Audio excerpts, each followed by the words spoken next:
morning. Good morning. If I could ask for quiet in the room, please.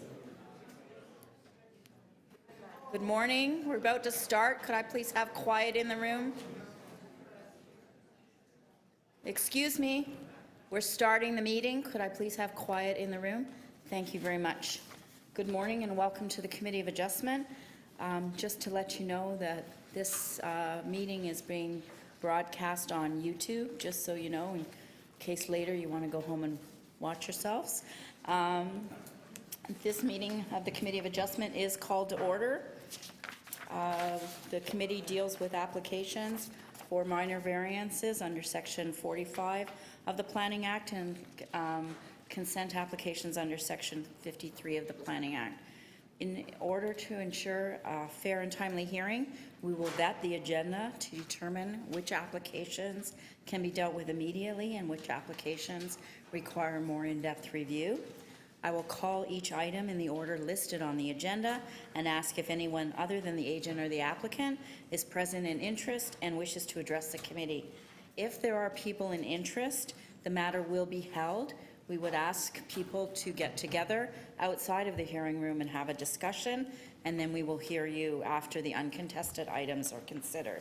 So if no person is present in interest, the agent or the applicant will proceed with their presentation as required, and the committee may ask questions or take the matter into committee for a decision. Each speaker, including the agent and applicant, will be given a maximum of 5 minutes to address the committee. There are timers in the room, so if you are speaking, we'd ask you to try to self-monitor. I will interrupt you as you're getting close to the end of your time, but we do ask people to try to keep within that time frame. So when addressing the committee, please come to the podium and clearly state your name and address. Now, anyone who's interested in receiving a copy of the committee's decision, whether you're an applicant or whether you're an objector or somewhere hearing concern or simply an interest, and you want to receive a copy of the Committee of Adjustment's decision, there are some decision request forms that you'll find on the table at the back of the room. We ask that you please fill one of those forms out and leave it with a member of the staff, and please include your email address on that form. If the decision of the Committee of Adjustment is appealed to the Toronto Local Appeal Body, which can be done from any decision of this committee, that board deals through email correspondence. So please encourage everyone who wants a copy of the committee's decision to please complete one of those forms. So again, if you are speaking, please come to the podium and state your name clearly. If you have a written submission that you do read from, once you're finished, please hand it to the staff. Individuals either in support or the application will be allowed to speak. If there are several people who are sharing the same view, we ask that although anyone who wishes to speak can be heard, we ask that you don't repeat the same information, because it's not the number of people who say the same thing, but just so keep that in mind. If you are multiple people who wish to speak to an application, that would be great. If you could appoint a spokesperson, that would be fine as well. So as members of the committee, any of us may ask questions of any speaker. When all speakers are finished, the applicant has the opportunity to rebut only the issues that were raised by any of the speakers who speak to the application. After everyone has finished speaking, the matter is taken into committee for discussion and a decision. And please remember to confine your remarks to the matters that are before the committee. As I mentioned before, decisions of the Committee of Adjustment can be appealed to the Toronto Local Appeal Body. If you want more information about that board, they have a website that's accessible through the City of Toronto website, or you can also access information through the Committee of Adjustment website. Okay, so before we begin, we need confirmation of the minutes from the last meeting. Members, do I have a motion? Through you, Madam Chair, I'll move adoption of the minutes. Okay. Do I have a seconder for that? Seconded. Okay, all in favor? So the minutes are adopted. Any declarations of interest in this time slot? Madam Chair, I will be declaring an interest in item 10, as I know one of the commenters. Okay, thank you. Any files to be closed in this time, Sean? Any deferral requests, Madam Secretary? I believe item number 17, there's someone will speak to a deferral request. Okay, so I'm going to vet the agenda first, and then we'll proceed to that. Okay. Is that better? Okay. I'll try to speak into the mic a little bit more. If you can't hear us at any time, just raise your hand and we'll try to correct that. Okay, so we're now going to vet the agenda. So item 1A, 212 Albany Avenue, agent or applicant? Anyone in interest? Okay, thank you. Item number 1, 770 Richmond Street West, agent or applicant? Anyone in interest? Item number 2, 940 Greenwood Avenue, agent or applicant? Anyone in interest? Item number 3, 22 Grandview Avenue, agent or applicant? Over there. Thank you. Anyone in interest? Thank you. So that matter will be held down. Do you see the applicant there? If you have a discussion, I suggest you go outside and have a discussion. Number 4, 8 Bellefair Avenue, agent or applicant? Anyone in interest? Okay. Okay, thank you. So that matter will be held down. Item number 5, 1172 R Queen Street East, agent or applicant? Thank you. Anyone in interest? Yes? Okay, that matter will be held down. Item number 6, 36 Athlone Road, agent or applicant? Thank you. Anyone in interest?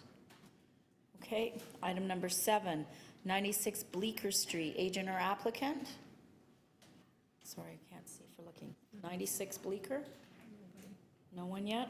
Okay. Anyone in interest for 96 Bleecker? Okay, so we're going to hold that matter down and we'll call it again to see if the agent comes. Thank you. Number 8, 3 Balsam Road, agent or applicant? Thank you. Anyone in interest? Thank you. Okay, so that matter will be held down. Item number 9, 427 Vaughan Road, agent or applicant? Thank you. Anyone in interest? Okay. Item number 10, 27 Duart Park Road, agent or applicant? Okay. Anyone in interest? Okay. So that item will be held down. Number 11, 48 Gormley Avenue, agent or applicant? Okay. Anyone in interest? Okay.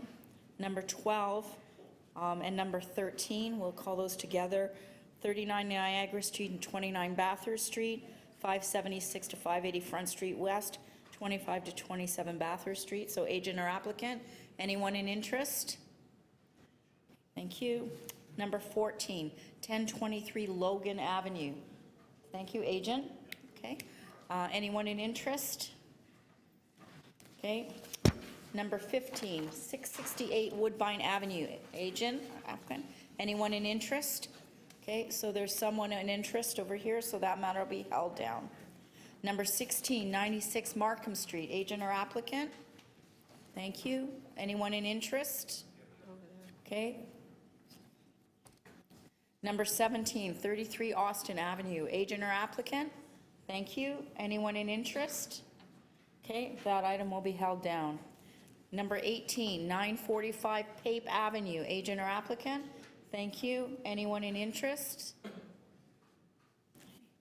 Number 19, 194 Oak Crest Avenue, agent or applicant? Thank you. Anyone in interest? Number 20, 40 Gould Street, agent or applicant? Thank you. Anyone in interest? Okay. So the items being held are number 3, 22 Grandview Avenue, number 4, 8 Bellefair Avenue, number 5, 1172 R Queen Street East, number 8, 3 Balsam Road, number 10, 27 Duart Park Road, number 15, 668 Woodbine Avenue, number 16, 96 Markham Street, and number 17, 33 Austin Avenue. Number 8, number 7, 96 Bleecker. Anyone here other than the woman who's identified herself? Okay, that item will held. We'll call occasionally to see if the applicant comes. Okay, so those items are held. Please We encourage everyone to please go outside the hearing room and have some discussions. Thank you. So we're going to start with number 1A, 212 Albany Avenue. The agent or applicant could come forward, please. So we get settled. The committee has before a copy of the minutes from May 30th, public hearing, and the materials submitted for consideration. Just hold for a second. Okay, I'm just gonna, Maybe wait a minute. I'll wait a minute till the sound goes down.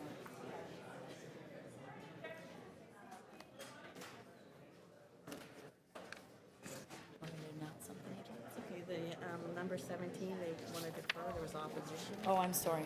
Okay, ma'am, can I have, Number 15 wanted to know if it was held. Somebody yelled out. This lady okay, here. okay, so just a moment, okay. I think there's a couple of questions to proceedings first. So can I have you stand down for just one moment? Thank you. Okay, no, did you have a question? No, so we just, 96 Bleecker application. We just arrived. The agent, we're waiting for the agent to come. Are you the agent? I'm the owner. You're the owner? Okay, so there's some opposition here. So you can go and have a discussion, and that matter will be held. Okay? I'm sorry, so there's a deferral request on number 17? Okay, so your name and address for the record, please. My name is Sean Galbraith. I'm a planner here for the owners. Okay, now there are some individuals here in opposition as well. Could you please come and sit just to our left here? And we're just dealing right now with the request for deferral. So I'll just wait for them to get settled for a moment, please.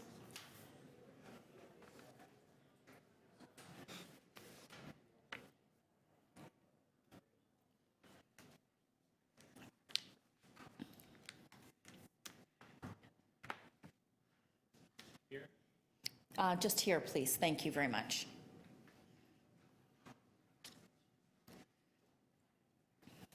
So, Mr. Galbraith, what does your client want of referral? So we understand that there's some concern from the immediate neighbor regarding the proposal. We have some ideas as to how we can change the design, and we need a little extra time to make sure that it's not going to trigger any new variances.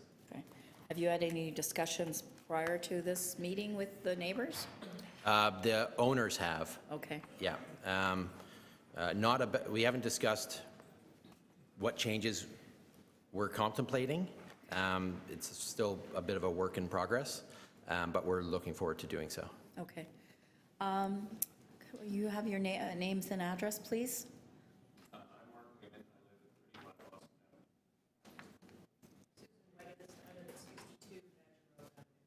Okay. What's your position on the request for deferral? They'd like to have an opportunity to have some discussions with opposing parties. We're not opposed at all. Okay. So we would be fine working with them. I was going to say that in my remarks. Okay. So you'd be supportive of a deferral to allow those conversations to happen? Okay, thank you. Chair. Okay, other committee members, yes? Mr. Galbraith. Yes. Have you had this matter appear before, or do you seek a deferral on this matter before today? Sorry? Was there ever a previous deferral requested on this matter? No, not that I'm aware of. Okay, thank you. I just have one question. Other than the people that are here today, there were a lot of objections, written ones. Will you be making an effort to get together with the community to show them the revisions before you come back to us? We certainly can. The primary block of objections were from the other side of the lane to the south. Right. There were only 2 objections on Austin itself, the immediate neighbor and the property across the street. I think it may be a good idea because there are quite a number of objection letters. Yeah, we got. Okay. Yeah. So the committee seen them. received a large volume of correspondence I've seen with respect to this application, which you can access through the Yep, information center. I have them. So if we're to defer this, we would encourage you to reach out to those who did write to the No problem. Okay. Okay, so committee members? Through you, Madam Chair, I always think it's good if there can be some dialogue, so I would be prepared to move approval of a deferral, including recirculation fees, and also with a condition that the applicant meet with the neighbors with the revisions, to show them the revisions. Okay, is there a seconder to that? I will. Okay, all in favor? The application's deferred. Thank you. So there will be new notice issued when the matter comes back to the committee. Okay, thank you. Okay, thank you. So number 1A.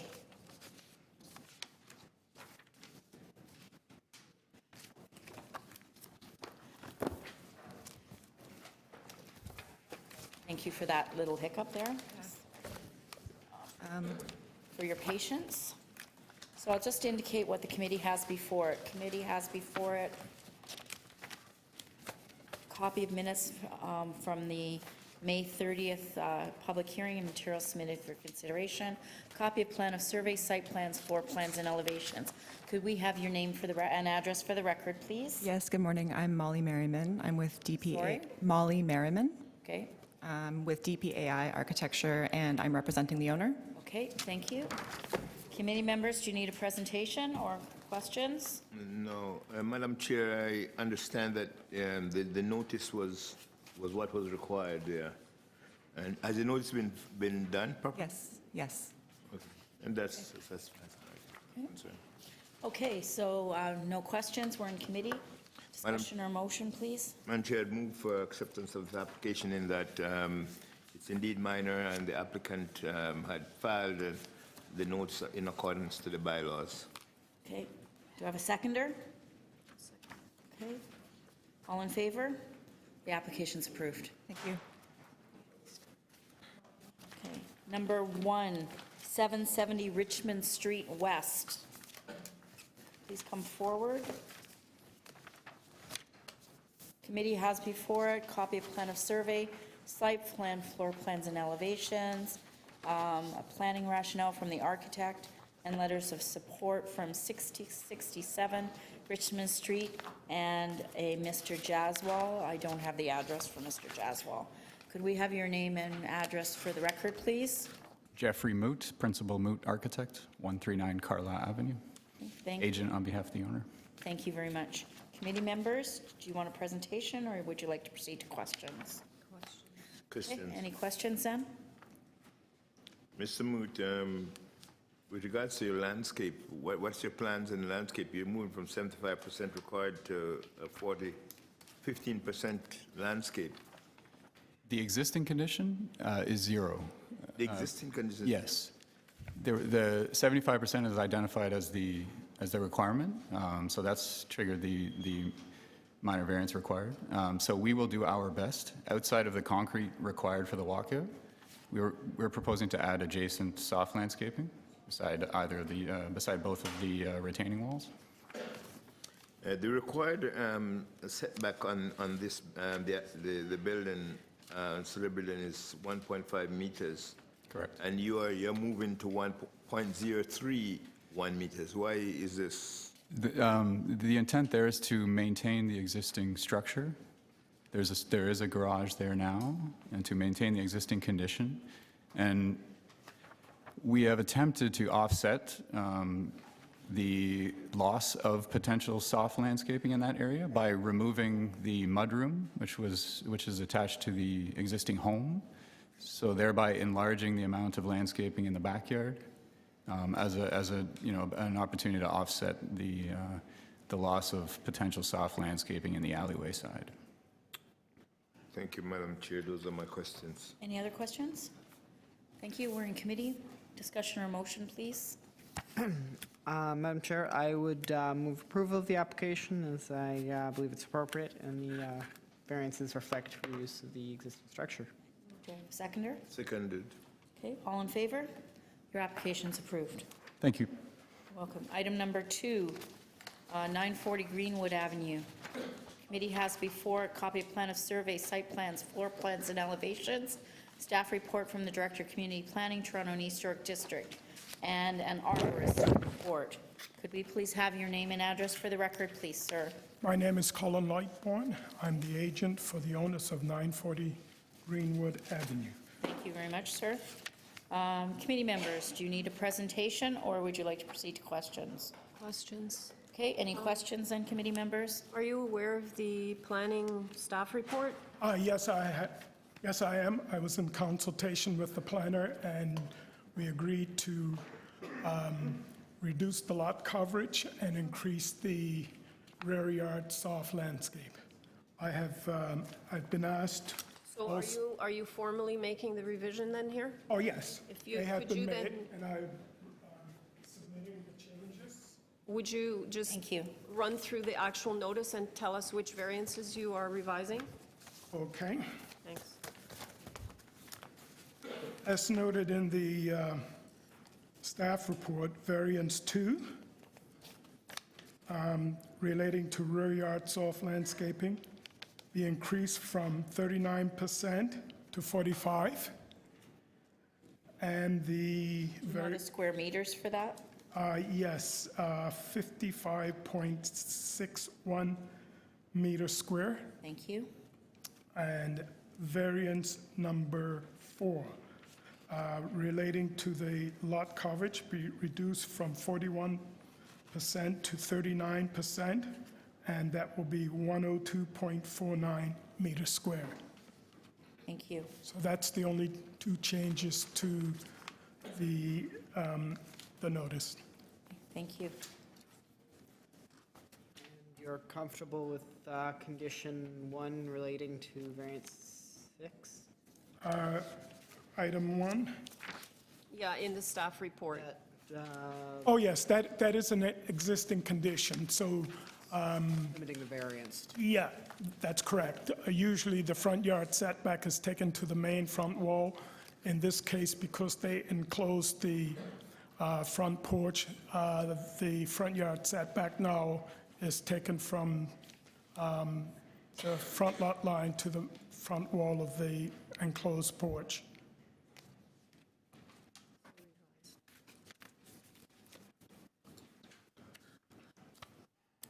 Okay, any other questions, committee members? Okay, thank you. We're in committee, discussion or motion. Through you, Madam Chair, I think with the revisions that have been made by the applicant, that this is appropriate. There are several, with respect to the porch, there are several enclosed porches in the immediate area. So if there are no further comments from my colleagues, I would be prepared to move a motion. Okay, through you, Madam Chair, I would move approval of the application as amended, revising variance number 2 under bylaw 569/2013 to 45%, which equals 55.61 square meters. Revising variance number 4 under the same bylaw to 39% equals 102.49 square meters. And including the condition number 1 in the June 10th staff report. Is there a seconder? This- I'll second. Sorry, Madam Chair. Okay. The staff report has 3 conditions. Are you, But he's made the revisions to meet the The other 2? second and third, yeah. Those are the Okay, that's fine. revisions. Okay, Do you want to tie it to the new site plan that was submitted today? Sure, we can do that and tie it to the new site plan submitted by the applicant at the meeting. all in favor? All in favor? The application as amended with that condition is approved. Thank you very much. Thank you. So item number 6, 36 Athlone Road. Number 6.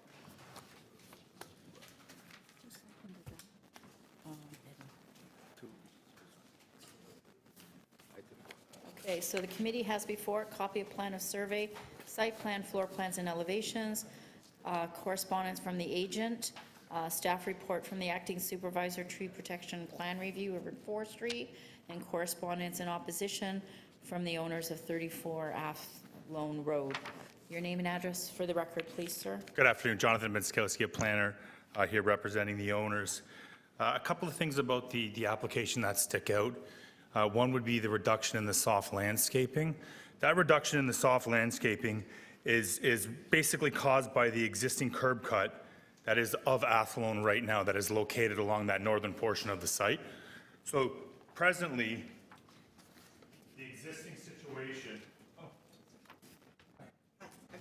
I'm here on behalf of the owner of 34 Athlone. Oh, you didn't identify yourself when we called the, did you identify yourself? No, sorry. Okay, then you guys have to go have some discussion. We'll stand the matter down.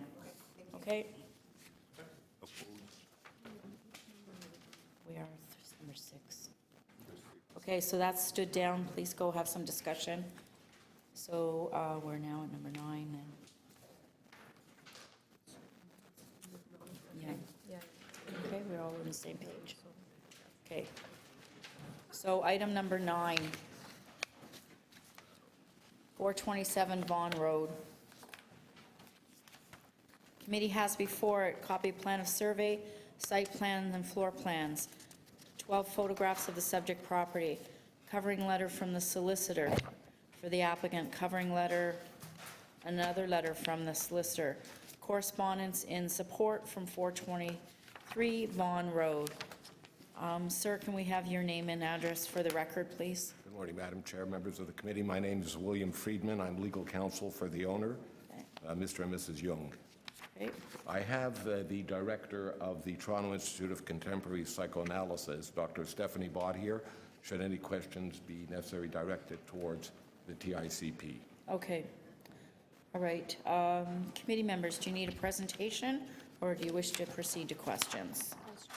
So we'll proceed to questions. Any questions then, committee members? Basically, there's no external changes proposed. Everything's interior. That's correct, Madam. So what's, at the present moment, what's there? Is it retail there or it's gone? It's retail, it's empty, but there was a retail store in there before. Okay. So from a review, it would appear that there are already some other commercial uses at grade along Vaughan Road there. That's correct. There's a health center, and there are other commercial uses, retail uses on adjacent to and contiguous to the property. Okay. Thank you. Any other questions, committee members? Okay. Did this assistant want to be? It was only if we had any questions. Oh, okay. All right, no Okay. question. So, thank you, sir. We're in committee, discussion or motion. I just want to say that I think this could actually improve the area because now it's kind of all has paper in the window, so this will give it a little bit more of a pedestrian-friendly Little life on the street. life on the street, yeah. So I think it's absolutely an appropriate use for the area. Is there a seconder? So, I second it. Okay, all in favor? The application's approved. Thank you, Madam Chair. Welcome. Okay, so now we're going to number 11. 48 Gormley, is that you, sir? So the committee has before it a copy of plan of survey, site plan, floor plans, and elevations. Staff report from the acting supervisor, tree protection and plan review, urban forestry, and a letter in support from the owner of 50 Gormley Avenue. Could we please have your name and address for the record, please? Victor Felice, owner of 48 Gormley Avenue. Okay. Committee members, need a presentation, or would you like to proceed to questions? Question. Okay, proceed, please. Mr. Felice, why do you need the 21% of the lot for the ancillary building? Why do you need it that large? I just want to extend the garage to the rear of the property line because we're just a growing family. We have more storage needs than we currently have with our garage.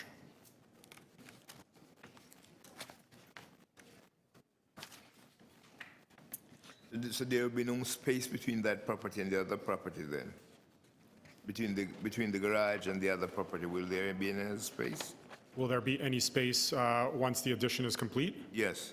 to 50 Gormley Avenue?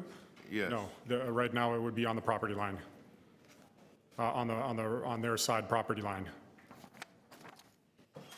are there any other examples of something similar in size to what you're proposing in the block? I know on the block north of us, they have double car garages. My current garage is a single-car garage. We're wanting to make it a tandem parking double garage.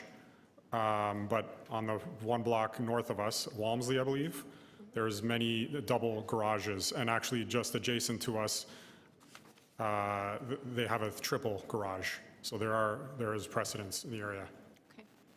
And in those examples you're referring to, are they committed to the full space at the back? So there's no space between them and the other property? Those garages would be, I know the one just north of us, at the southwest corner of Lascelles and Walmsley, they have a triple garage, which is right on our rear property line that we share. So yes, that triple garage is an example of one that's right on property line as well.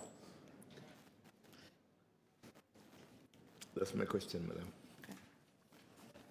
All right, so you currently enter off LaSalle's, is your garage is on LaSalle's, That's right? correct. It fronts onto Lascelles. Yeah. Yes, we have an L-shaped, unique L-shaped lot, where the second lot from the, Or are you looking to sort of put, your expansion is for storage and your current garage is still going to be your garage? You're just lengthening it this way instead of this way?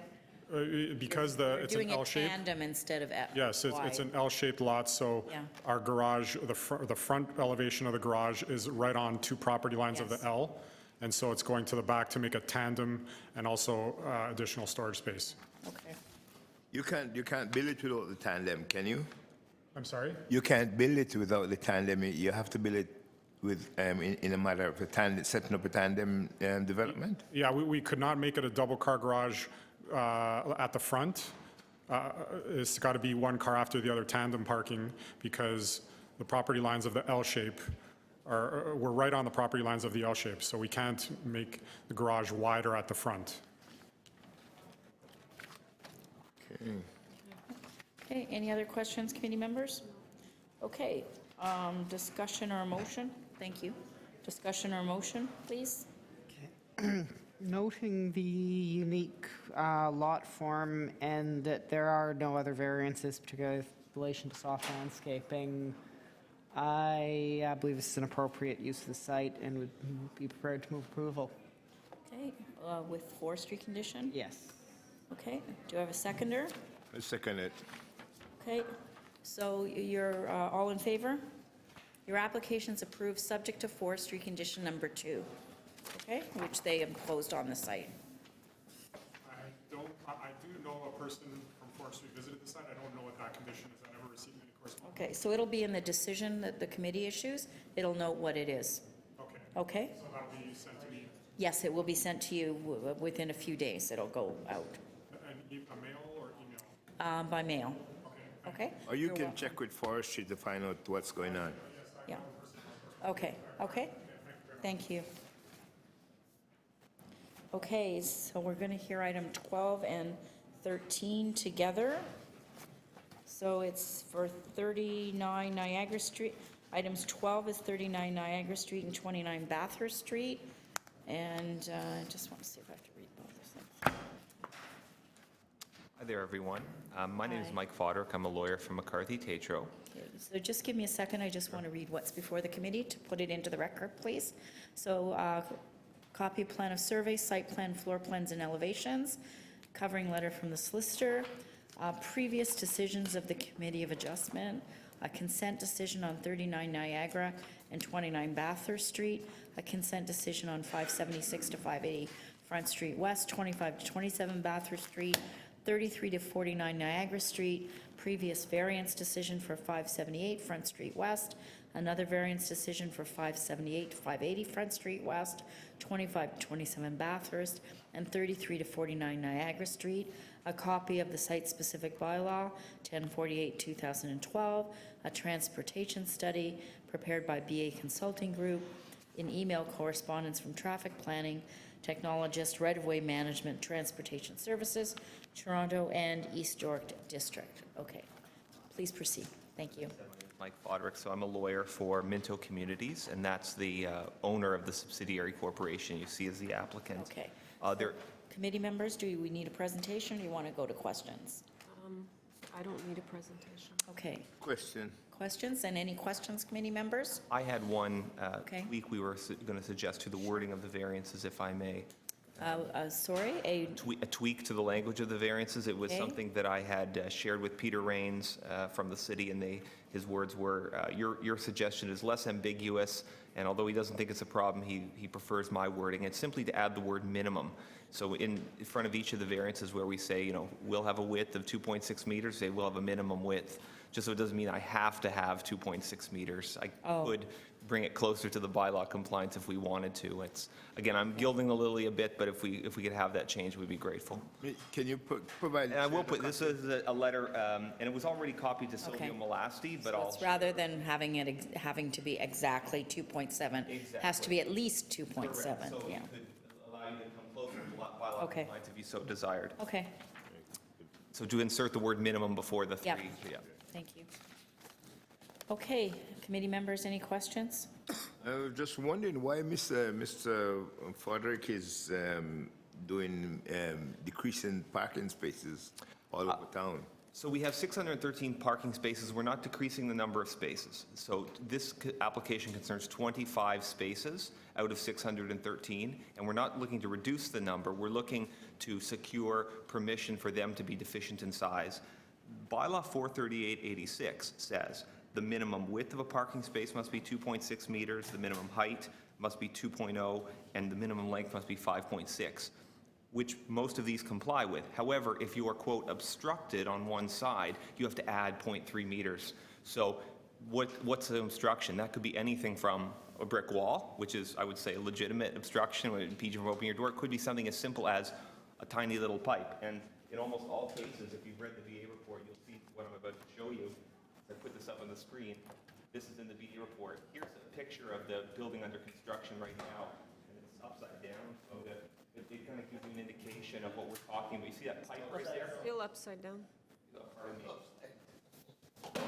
It's upside down. So if it's that pipe, that's considered an obstruction, for example. And there's plenty of examples in the VA report, all of the site. And here's another example, if I may. Right, so that pipe there is considered an obstruction. So because the wall itself is compliant, but that is an obstruction, so it's treated as if now the parking space is deficient, I don't have the 0.3. So I consider this a highly technical variance.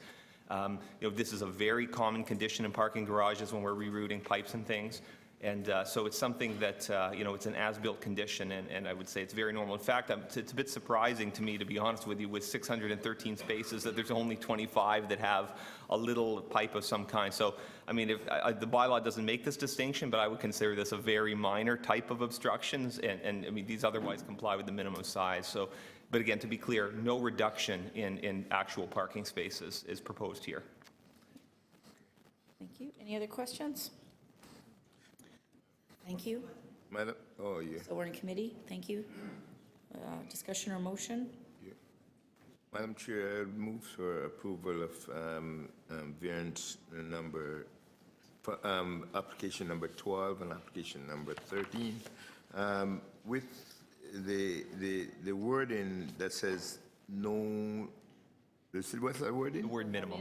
Minimum No minimum, that there will be a minimum, width, not beyond the minimum of 2.6 meters. 2.7. 2.6 2.7 on number 12. to 2.7 on number 12. Item number 12. And 2.6 2.6 on item number 13. and item number 13. Okay. I'll second that. I think these variances are indeed minor, and as Mr. Foderick said, I think they are purely technical. All right, all in favor?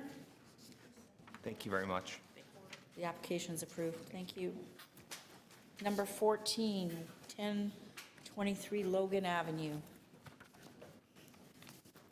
So just while you're getting settled, I'll let the committee has before it copy of plan of survey, site plan, floor plans, and elevations. Email correspondence from the assistant planner, community planning, city planning, Toronto and East York District. Staff report from the director, community planning, Toronto and East York District. and correspondence in opposition from 1009 Logan Avenue. Can we have your name and address for the record, please? Good morning. My name is Sava Milkovic, the agent and designer. Okay.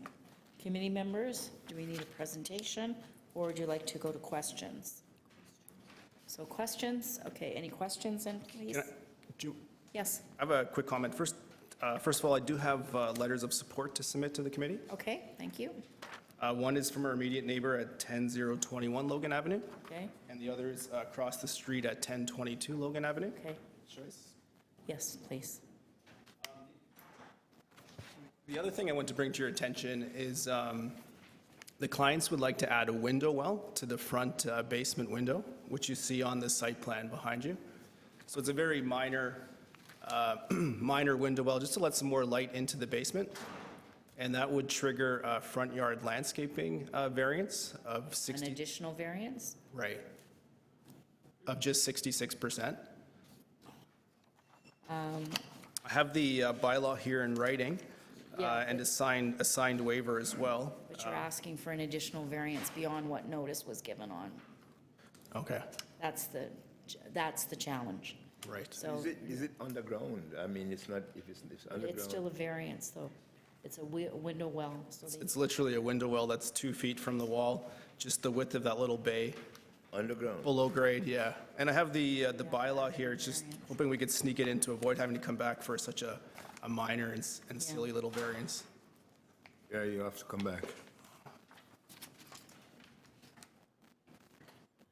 So you're moving for deferral to allow you to add the variance. I'm going to move for deferral to allow you to add the variance. Yeah, that'd Come back at the earliest possible time and recirculation fees.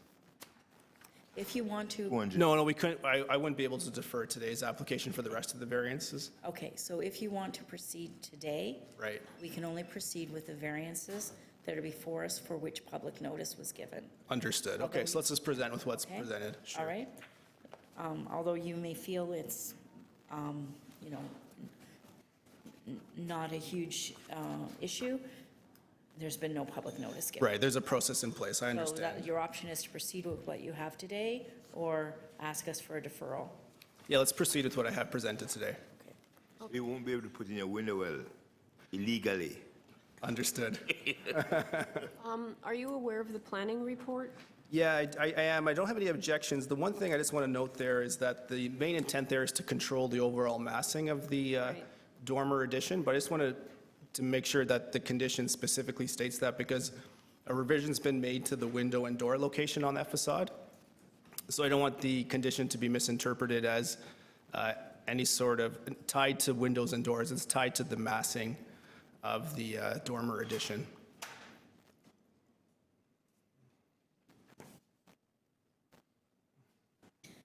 So do the drawings as noted in the drawings noted in the staff report, do they cause you any concern based on the comment you're noting? I've just had issues in the past where if the, it's kind of subjective the way the condition can be interpreted. I was hoping we could qualify that to say, let me pull up the staff report first of all here. Sure. So that highlighted there, so it says there, the proposed rear third-story addition, provided that the addition constructed substantially in accordance with the dimensions shown in the drawings. If we could just qualify that to say, not including the inclusion or exclusion of windows and doors or sizes of those items. If it's be useful, we can even tie it to the updated rear elevation, which I have here. So those three highlighted elements have been amended.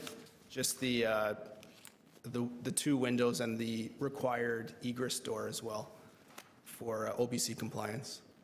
Could we word it, provided that massing of the addition and then leave the rest as is? That would work, yeah. I think that'd be clear enough, sure. Okay. All right. Any other questions, panel members? Okay, so we're in committee, discussion or motion? Through you, Madam Chair. I think that there are many homes in the area that are longer. There's some stepping back on this house to mitigate the height. It's on the existing structure. So I think the variances are reasonable, meet the 4 tests, and I would move approval, including the condition in the June 6th planning report, but just rewording the second sentence that it be limited to the proposed rear third-story addition, provided that the massing of the addition be constructed substantially and in accordance with the dimensions shown on all the drawings listed. Is there a seconder? I will second that. Okay, all in favor? Your application's approved with that condition. Thank you. Item number 18, 945 Pape Avenue. The committee has before a copy of plan of survey, site plan, floor plans and elevations, and a staff report from the manager, permits and enforcement parking, transportation services. Good morning. Can we have your name for the record, please? Good morning. My name is Trevor Gain. I'm the agent applicant here on behalf of the owner. Thank you. Committee members, do you need a presentation, or would you like to proceed with any questions? Okay, so any questions then, committee members? No question. I think it's a minor variance. No, so no questions? Okay, so we're in committee. Go ahead. I would move approval of the application, as I believe it to be extremely minor in nature and that the parking condition is entirely appropriate to the location. Okay, is there a seconder? Seconded. Okay, all in favor? Your application's approved. Thank you. Number 19, 194 Oak Crest Avenue. Committee has before a copy of plan of survey, site plan, floor plans and elevations, correspondent from the agent, together with an arborist report, staff report from the Director of Community Planning, Toronto and East York District, 2 form letters in support, signed by the owners or occupants of 192 and 196 Oak Crest Avenue. Good morning. Could we have your name for the record, please, sir? Hi, my name is Joseph Saiteki of Strata Design. I'm the agent for the owners. Okay, thank you. Panel members, need a presentation, or you can proceed to questions? On the question. Okay, questions then? Mr. Sodek, your minimum rear yard setback is 4.67 required, but you're going to 2.93. Front yard? Front yard. Front yard? Yeah. Yeah. Yeah, front yard setback is 4.67, and you're going for 2.93 meters from the front lot line. How do you just justify moving that? It's the existing footprint, the existing setback to the existing front porch right now is where that setback is determined to. So we're matching the existing brick columns of the existing front porch that are currently presently there. And part of the reasoning for this acquiring the addition off the front yard is, as you can see on the site plan, there's a substantial tree right at the back of the property that really restricts them from doing anything. So this application, actually, this proposed design causes the least disruption to the trees in the area, and requires them the additional space they need for their growing family. So you're really enclosing the... Closing the porch, yeah. Versus constructing a new front story, one-story addition. It's enclosing the front porch, but also extending the basement with the foundation with it. Yeah, so. But from a footprint perspective? There won't be really any change to the... Yeah, it's not extending further into the front yard. That's right, that's right. Are you aware of the planning report? Yes, we discussed that prior to the planning report with Kasia. Discussed the existing softscaping right now. It's a very front small yard right now. It is 42%. So we discussed that with her. We said, listen, all we're trying to do is link the existing sidewalk to the existing side pathway. So we agreed to just do it in permeable pavers, so. Okay. And we've attached the arborist report. And my clients have discussed this with neighbors on either side, and they're in support of the project. So. All right. Any other questions, committee members? Okay, Madam Chair. Go ahead. Thank you. Madam Chair. We're in committee. Yes, I'm truly satisfied that this met the 4 tests. And therefore, I'll move for approval with the planning report if there's any changes. And I'm satisfied with the justification given. So I move for approval of this application. Is there a seconder? I'll second that. Okay, all in favor? Okay, your application's approved with that condition. Thank you. Thank you. Number 20, 40 to 50 Gould Street. Committee has before a copy of plan of survey, site plan, floor plans and elevations, cover letter from the solicitor, correspondence from the agent together with a line of sight drawing, correspondence from the agent together with copies of emails to and from Heritage Preservation Services and Community Planning. And we have email correspondence from the assistant planner, Heritage Preservation Services, City Planning. Good morning. Can we have your name for the record, please? Good morning, Cynthia McDougall. I'm here on behalf of Ryerson. I just also wanted to give you a little map which identifies where the proposed cooling towers are with respect to the Kirk Hall. Thank you very much. Thanks. So committee members, do you need a presentation or would you like to proceed with questions? Let's hear about what she has, what she's given us here, what is this all about? Okay.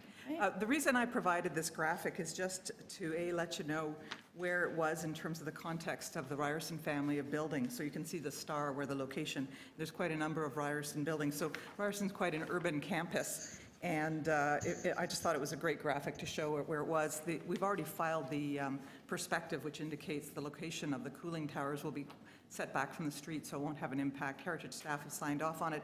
I also wanted to indicate that Ryerson did reach out to its neighbors and sent a number of letters to the neighbors advising them of the matter and hadn't heard back from any of them, because it's important to have that community consultation or notice to the various neighbors before you make a minor variance application. It's part of the practice of the folks I work with, and also I notice you mentioned that to all the neighbors who come forward with their applications. So I just wanted to draw that to your attention. And unless there's any questions, I won't go through the song and dance with respect to the variances. Okay. So any questions, committee members? No question, Madam Chair. Okay, so we're in committee then. Thank you. Through you, Madam Chair, this is on the interior of the Ryerson site. It's not going to be visible to anybody. It appears there's been a consultation with respect to this. I think the variances are minor and meet the 4 tests and would move approval. What just listed under Heritage. Heritage has no comment. No comments. Okay. Seconder? I will second that. Okay. All in favor? Application's approved. Thank you very much. Okay, so now we're going back to item number 3, 22 Grandview Avenue. Are those individuals back in the room? So people, anyone here in interest or opposition, please sit to my left in the first row here, please. Thank you very much. So, okay. So are you planning to speak? Okay, so just a moment then. Okay, so the committee has before a copy of plan of survey, site plan, floor plans, and elevations, covering letter from Armando Barbini, the agent, together with charts illustrating similar minor variance approvals and planning rationale, previous decision of the Committee of Adjustment affecting the subject property, correspondence from the assistant planner, community planning, City Planning, Toronto East York District, staff report from the acting supervisor, tree protection and plan review, urban forestry, and correspondence in opposition from 16 Grandview and 5 Grandview Avenue. Good morning. Can we have your name for the record, please? Good morning. Yes, my name is Armando Barbini. I represent the owners of 22 Grandview Avenue. Okay, I would like to add to that. Can I just ask, after your discussions, is there still opposition? Just at this point, either yes or no. Have you come to agreement or you're still opposed? Some agreements, yes. Okay. Okay, so, I would like so to can you have your add- presentation then? Okay, I'd like to add 4 letters. Okay, 25, okay. 1, 2, and 9 Grandview. Thank you very much. Okay, so if we could have your presentation, please, that would be great. Thank you. I'd like to add a little bit to the planning rationale I provided, and maybe go through it briefly. The difference between the proposal in November and the proposal today is the owner has reduced the depth, the width, and the height of the proposed house in order to reduce the variances being requested numerically from 12 down to 5 variances. And those 5 variances, 4 of them have reduced in magnitude as well.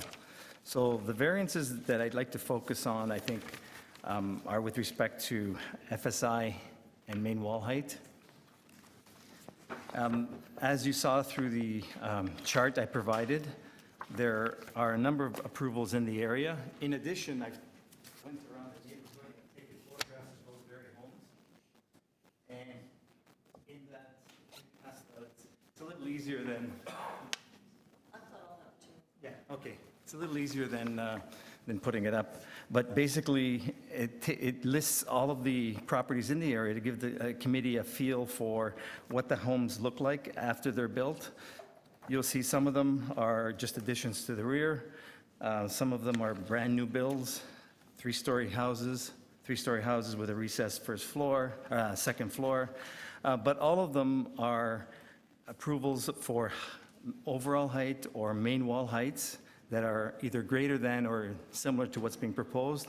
And the same with the FSI. The FSI is very similar or within the range of what we're proposing. So the chart shows you that the range of FSI is between 0.73 and 1.21. We're proposing 0.98, and that's been reduced from 1.1, which was the original proposal. And then the main wall height approvals are ranging between 9.01 and 10.72, and we're proposing 9.87. So when you look at this property and the proposal, I submit that it respects and reinforces the physical patterns in the area and is in keeping with the general intent and purpose of the official plan. At the committee's discretion, if you want me to go through the other variances with respect to the landing, which has a setback, the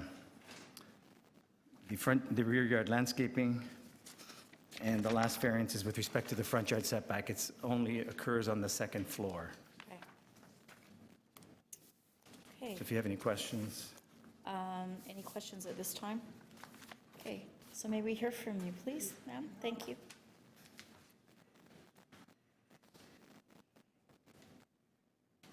Armando threw me a curve there. Okay. Good morning. Good morning, everybody. I was here in November. I'm the original Could I have your name and address for the Isla record, Schwartz please? at number 20. Okay, thank And I was the one who wrote the original protest back in November where Simon and Monica Bright had asked for 11 variances. You could just stand to speak to the microphone, just Simon and caught on Monica YouTube. had asked for 11 variances, and it's now been reduced to 5. And my husband and I are fine with the changes. The mass and size of the house is still big. It's less than what was originally proposed, but it's still big. And I want to show you, Armando's research went way further afield than the immediate neighborhood. So he's showing houses that oftentimes have equally large houses next to them, or they've got some side yard, front yard that gives a bit more open space, so it doesn't look so imposing. On Grandview, there were originally 4 small houses built on the same footprint as ours. We have changed ours. We added a back extension. A second house went from 1.5 to full square, 2 stories. A third one went totally demolished and is now a 2.5 modern style house. And there's only one house remaining. That was the original built back in 1910.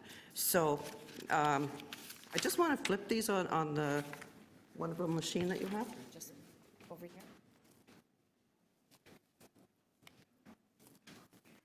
So, let me see. Okay.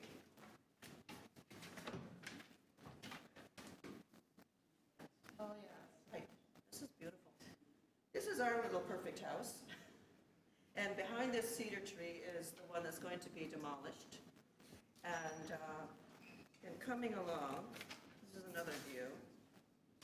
There's the original 1.5 that became a 2. This is the house that's going to be rebuilt. Here's the one that was totally torn down and built as a 2.5. And it's beautiful with all the shrubbery on the street right now. And this is the remaining 1.5 that's never been changed. So Armando's research was further afield and doesn't really apply to the situation. So I wanted to clarify that for the city because that street is going to undergo a lot of change. And it is causing stress to the neighbors. But my husband and I are in agreement with the Brights' proposal. We don't object to what they're going to do.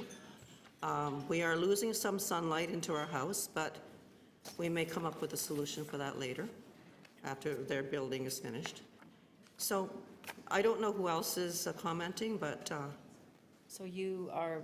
we're the most impacted. Okay, so based on the application that's before the committee today, right, 5 variances, you don't have any further opposition to the variances? We also received some benefit from it. They've agreed to expand the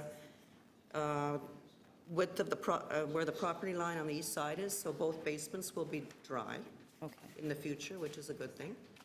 And they'll do some stuff with their landscaping. So you have some private agreements that you've come to? Okay. So, All right. The shadow, you said there, you're in agreement with the shadow agreement. There's a shadow agreement between both of you. You've lost some light, but you're quite satisfied at this. satisfied. I don't know if we're going to write anything up together just to keep track of things. We might do a memo or something. Is that what you mean? Yeah, I'm just trying to get clarification on the fact that you have an agreement in place for shadow, because you're saying that at some point in the future you might want to resolve this matter. It may require something like a skylight into our house, something like that. So it's minor, very minor. Okay. Okay, thank you very much. Thank you. I don't know if it needs any, but do you have any questions? Any questions? I just have one question. Looking at the picture that Ms. Swartz showed us of the house, the one Yes. that's coming down, it's quite a high peaked roof, right? The existing. The existing, yeah, compared it's- to their house. How does the new one compare height-wise? And I know it's a totally different style, but is it going to be as Yeah, it high is as the completely- peaked roof, or? It's, the actual front wall will not be higher because it's only 2 stories. The third Right. floor starts about 11 feet further back. Mhm. So from a street view, you won't see it very much. There's a similar house in one of the photos, and I'm going to show it to you. Photograph number 7 at 50. It is different because it's got a solid wall, but number 50, where you see the first floor is set back. Right. Oh, I can't see it very well here, sorry. That's why I Mhm. photos, but it doesn't have this solid feature here, but it's basically, it's set back 11 feet. So from the street, it's not going to be as massive.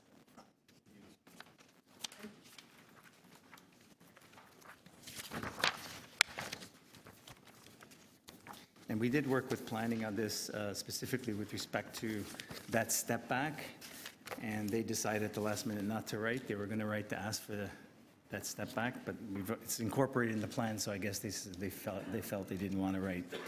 That was also in the communication that's online.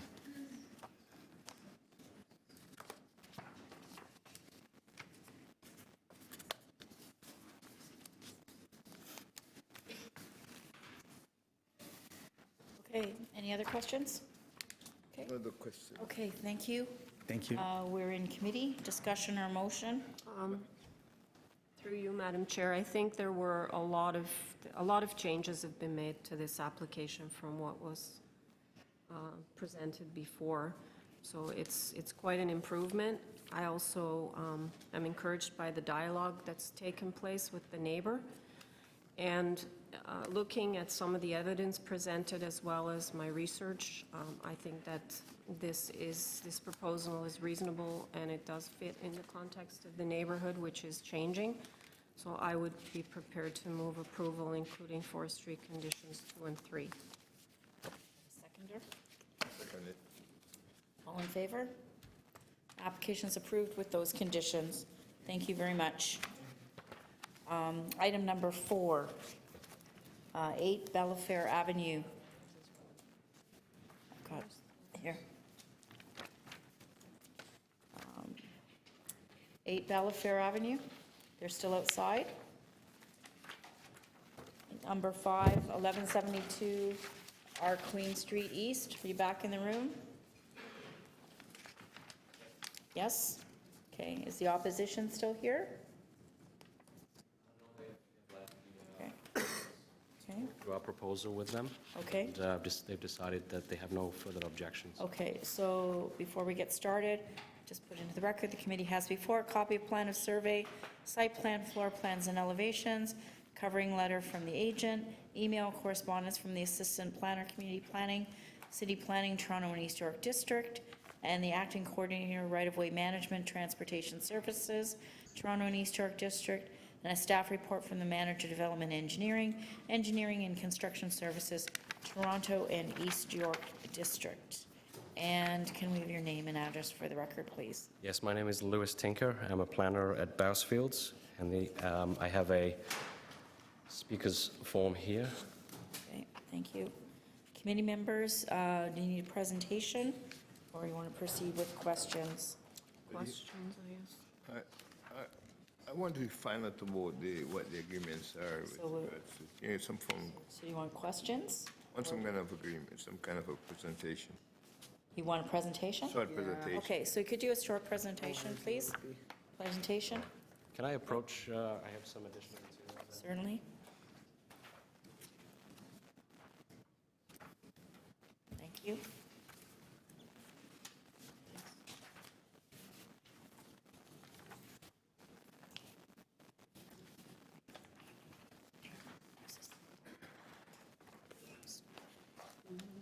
So this is essentially a laneway housing proposal before you. It's on a parcel of land that is landlocked on the north side of a laneway referred to as East Jones Laneway, which runs east-west between Jones and Curzon Street. You can see that from the context map that I've provided you. This context map shows the block between Dundas, Jones, Queen, and Curzon. And as you can see that over the years, there's actually been a number of either laneway housing proposals or infill townhouse developments that have occurred in the interior of the block. And starting from north to south, you'll see that there's rear developments at 98 to 98 rear Curzon Street. 50 Curzon is a former school site that was where there's been an infill of townhouse developments. And I suppose the most relevant one to this application is that on the same laneway that we're proposing to put a new home is a Toronto community housing townhouse development at 7 Jones Avenue. It's accessed by exactly the same laneway. It's serviced and vehicular and pedestrian access to that community housing development is accessed from Jones Avenue. Same circumstances that would be for this proposal. On the second sheet, you'll see a couple of photographs of the existing condition. Today, it's occupied by a garage and surface parking area. And in the bottom left-hand corner there, you'll see our proposed 3-story laneway house with an integral garage. It's approximately 1,200 square feet in size. It will contain three bedrooms. We've had extensive discussions with the planning department on this application. Certainly the variances in front of you are not ones that you see every day, but they are specifically in relation to a laneway housing condition. Some of the items that we addressed with the planning department was issues of overlook and privacy, and we have modified the 3rd story to set that back and introduce some screening to address any potential concerns. When we met with the neighbors a few moments ago, their main comments and questions were regarding the construction of this new building and how that would be achieved going forward. And so I think we satisfied their concerns on that particular point as well. So yeah, that's just a quick presentation and overview, and I'd be happy to answer any questions that you may have. The floor space index being that high, is that because it's 3 stories high? No, it's because the building itself occupies the entire, essentially the entire lot boundaries. It doesn't have a rear yard, obviously, as a laneway house. It doesn't have a side yard.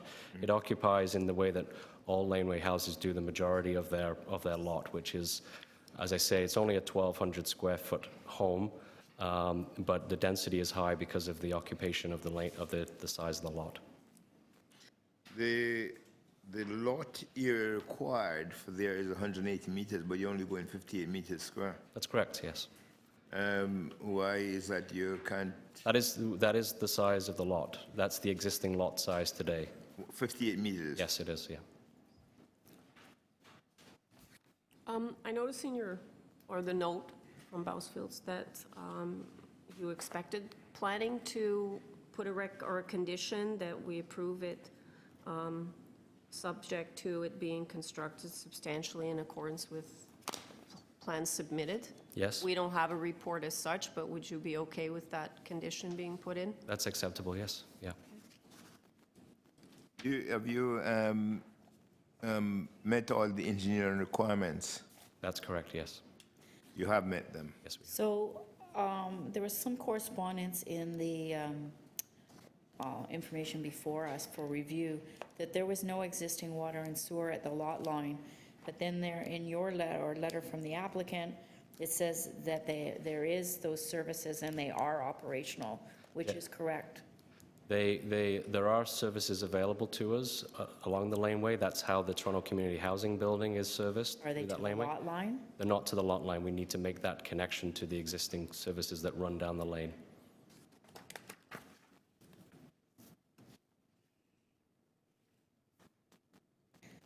And what's your submission with respect to that the structure's not going to abut a street and that's not permitted? Unfortunately, well, under bylaw 43886, the definition of street includes a public lane. Under 569-2013, the definition of street was amended not to include a public lane. So under the old bylaw that was in place for a number of years, that's why you don't have that particular variance. It's under the definition under the new bylaw that we need to seek an amendment. Yeah, so the later thinking had that. Yeah.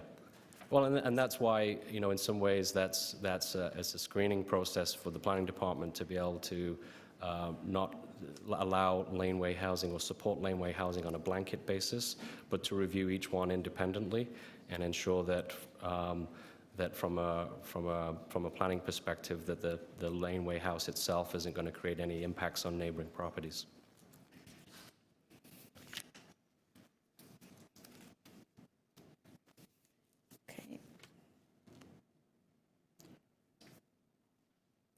Any other questions, committee members?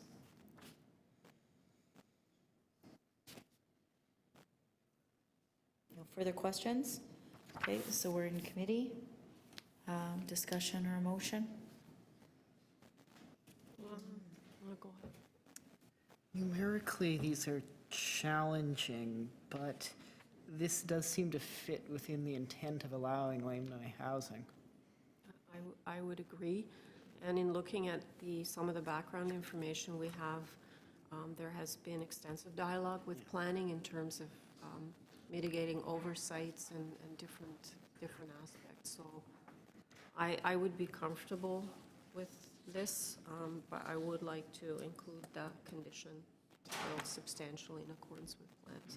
Madam Chair, I was worried about the parking space, what parking space we're going to get beside there, because once you put this in, it removes the parking space. No, there's a parking width variance. Yes. So there's still going to be a parking space, but instead of 3.2 meters wide, they're asking that it be 3.07.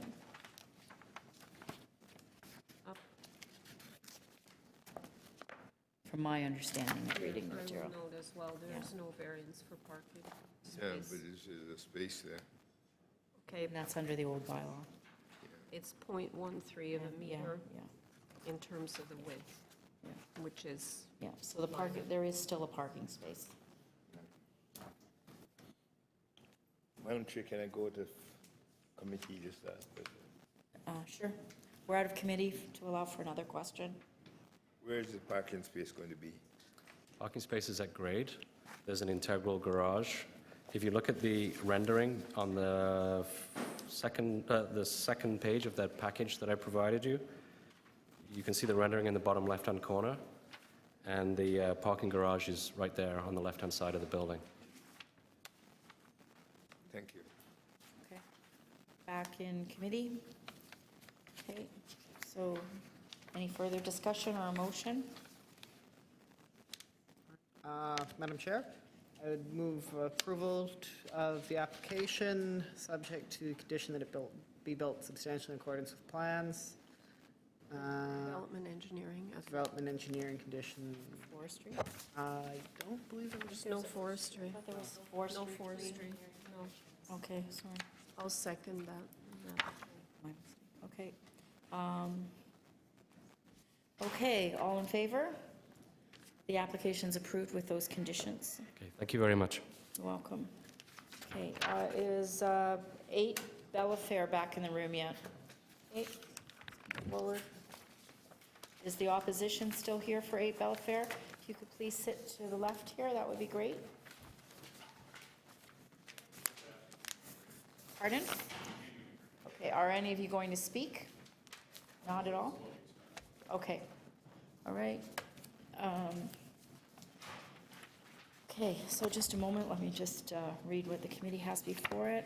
Committee has before it a copy of plan of survey, site plan, floor plans, and elevations, email correspondence from the Assistant Planner, Community Planning, City Planning, Toronto and East York District, staff report from the Director of Community Planning, Toronto and East York District, correspondence and opposition from 6 and 10 Bellefair Avenue. Okay, your name and address for the record, please. David Lang, 2100 Blue Street West. Okay. So what was the result of your discussions? Does it result in any change to what's before the committee today? Yes, it will. It's a number of significant changes. We'd like to request a deferral. Okay. We have to overhaul the design. Okay. So you're going to go back to the drawing board a little bit? Yep. As a result of the discussions? Yep. Okay. Do you want to make a note of the neighbors that are here? Okay. Okay. So committee members, for a request? Yeah, I would support the request for deferral in that he plans to have discussion further with the community. And that request requires that you shall file another public notice with the changes and the deferral fees, any deferral fees that attached to that notice. Okay, do I have a seconder? Okay. All in favor? The application's deferred. So all we need is a new notice and the new plan? You need to let them know what the changes are, and when you're ready to proceed, and then the new notice will issue. Okay? Thank you. So we're back to number 6 then, 36 Athlone Road. So opposition, could you please come and sit to the left? So just again, for the record, committee has before it a copy of plan of survey, site plan, floor plans, and elevations, correspondent from the agent, staff report from the acting supervisor, tree protection and plan review, and correspondence in opposition from 34 Athlone Road. And your name again for the record. Jonathan Benskowski. Okay. So as a result of your discussion, is there opposition still remaining to the matter? I'm not sure if it's opposition or if it's just voicing something, so maybe it's best if I go through my spiel and then we go into that. Okay, so could we please have a presentation, then, please? So we have essentially a new dwelling located at this address. The big variances, in my opinion, have to do, one is with the landscaping at the front as well as the driveway width. What we have here on the screen is the existing survey for the property. This existing survey here shows the 6.26 meter wide drive aisle that is exactly there today. That is essentially to remain with the proposal that is before you today. Basically, the idea behind that is caused by keeping the existing curb cut that is located along the northern portion of the site. This is a situation that is typical found throughout the area. If we look at dwellings that have parking situations that are essentially adjacent to each dwelling beside them in terms of with the lot line. Here we have a replacement dwelling that mimics really what is before you today, where this existing curb cut is maintained and then the new dwelling is built. What we have here, exactly the same situation, but a little different in my opinion here, because we have a through and through drive aisle that goes to the rear property that in my opinion isn't appropriate or desirable in a downtown situation. So in terms of the soft landscaping that we have that's there, and the hard in the front, that is as per the existing bungalow that is there today. That will remain. The objector to the south is dealing with the landscaping adjacent to them. There is no reduction in the proposed side yard setback to that house dwelling to the south. In addition, there is no request for a variance to the dwelling to the south. The other big one, in my opinion, would be the gross floor area, the FSI. How that's mitigated is through not one built form variance associated with it. We have no length request, we have no depth request, we have no side yard setback request. In addition, we have no coverage request. Within this 2-block radius of Athlone, we have three similar dwellings that are built exactly like this, and I do have photos of them, as well as the decisions. They essentially mimic the proposal that is before you today, except they request side yard setback variances as well as coverage variances. There is not one built form variance associated with the increase in gross floor area that is before you today. Lastly, the height request, we're looking for an increase of 19 inches. That is found throughout the neighborhood of new built 2-story dwellings, and again is mimicked in those decisions I have, as well as the photos we went through that show 2-story new build dwellings on the street itself. I'm happy to answer any questions. Is that to allow for 9 or 10-foot ceilings? Is that why? Correct. Is it 9 or 10? 9. And so you're saying there's no request on the south side? Correct. And so will your application then infringe on the north side? No, there is not. There is neither a setback request for the north or the south. The built form of the dwelling is exactly what is allowed, save the increase in GFA, which is not caused by a length, depth, or a side yard request today, or a coverage request that is before you today. And I actually did have some discussions with the neighbor to the north. He wasn't concerned. He really just kind of showed up to watch. So he had no concerns when we were out in the hallway discussing the proposal. Okay, so any other questions at this point? Okay, so we will hear from the neighbor's agent, and then we'll have you back. Good morning. Can we have your name, please, and your address? Good morning. My name is Pinta Maguire, Pinta Maguire. I am from the law firm Neinstein LLP at 1200 Bay Street. Okay.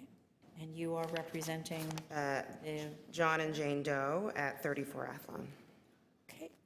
And go ahead, please. So the concerns that my clients have are with respect to the variances requested for the soft landscaping changes. I understand from the developer that essentially they're seeking to ratify existing variances that are already in place on the property. Our concern is that during the construction, given the construction that will be going on, the soft landscaping will likely have to be disturbed, and we want to ensure that the drainage issues won't impact the adjacent properties.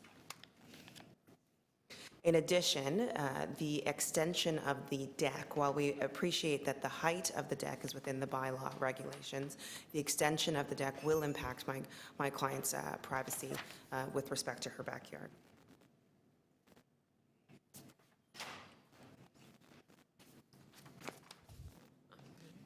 So you feel that So the deck projection?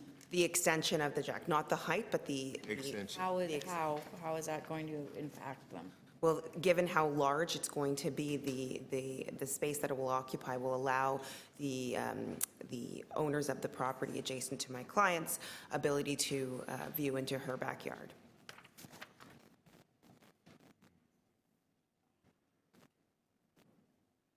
Okay, so the bylaw allows them to project 2.5 meters. Yes.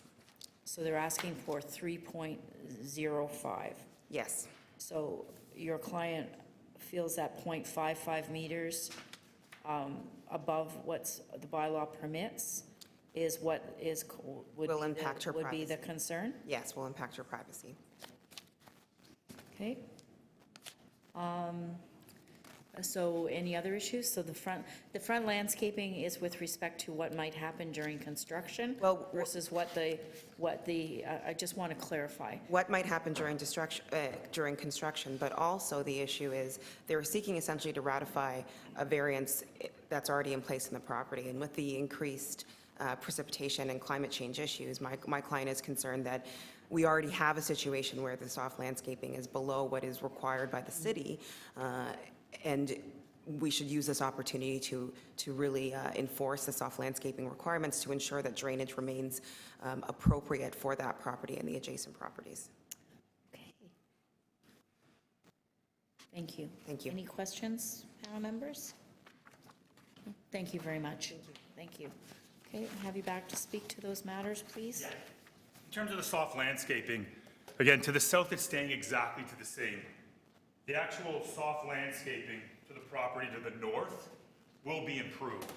So presently, we have a driveway with that existing curb cut that goes through and through here to a rear garage back here. So now the parking for the property is located in the rear yard of the adjacent property to the north. The proposal here, albeit does include the extension to the north, it does have a 1.2 meter side yard setback. That would now be greened area. In addition to the area at the rear back here now being greened once that is removed. So that proposal to the south stays exactly as it is. The actual soft landscaping to the north, and it is not reflected in a variance because it is behind the main front wall of the dwelling, that will now be green landscaping as it is adjacent to that property to the north, whereas today it is paved to allow for the access to that rear garage. So although not reflected in a variance because it is behind the front wall, the soft landscaping to the adjacent north will be actually be an improvement, as well as putting grass in the rear yard of the property that now has a garage. What about the driveway width? What's the necessity to carry the driveway right over to the property line? That's exactly how it is today, where that curb cut is. So the existing, Okay, but that's existing, but you're asking for a variance. This is a new build, so one of the is a driveway width. So is the driveway width common in the neighborhood? yes, and that is actually within the decisions we have here that are on Athlone, that as we went through those photos, have the existing driveway that is adjacent to that property line next to it. Mm-hmm. So here we have gross floor area mimics right here on, sorry. So I'm just looking for at driveway width for the moment. On 55 Athlone here, we have, 26 Athlone, we have a driveway width request.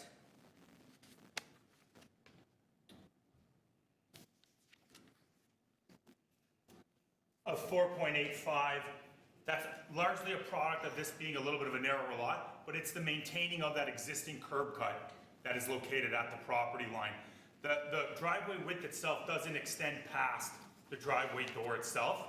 It's just to get that access from the existing, from that existing curb cut that is maintained. That is the typical situation as we see really throughout the neighborhood here, where we have these wider drive aisles that maintain these existing curb cuts. Okay, so this is a situation found across the street. To the north, a newly approved house which has the decision in here, which again is that same situation of maintaining this curb cut here and then having the drive aisles that go into the dwelling. It's really a typical situation that's found throughout the neighborhood. Okay. All right. Any other questions, panel members? Would you be comfortable with a requirement that the front paving be constructed as permeable pavers? Absolutely.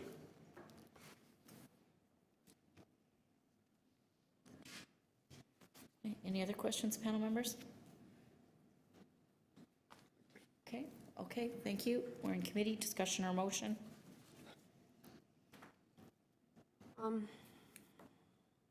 Madam Chair, there are a lot of new homes in this area with integral garages and, as outlined by the agent, very similar structures, driveways, access. So in terms of what's before us, in terms of character of the neighborhood, I don't think that this is out of character. And several of the variances are in fact existing conditions.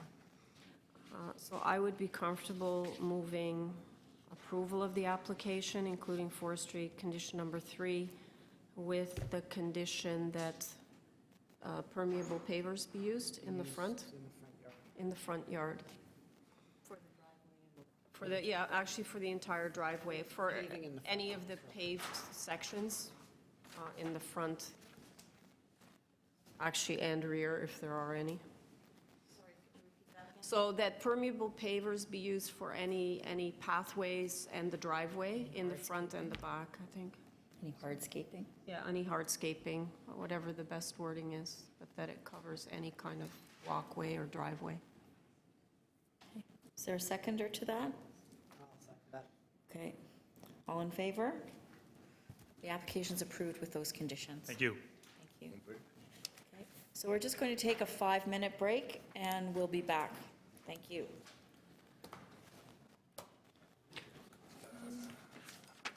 Did you second 17? Yeah.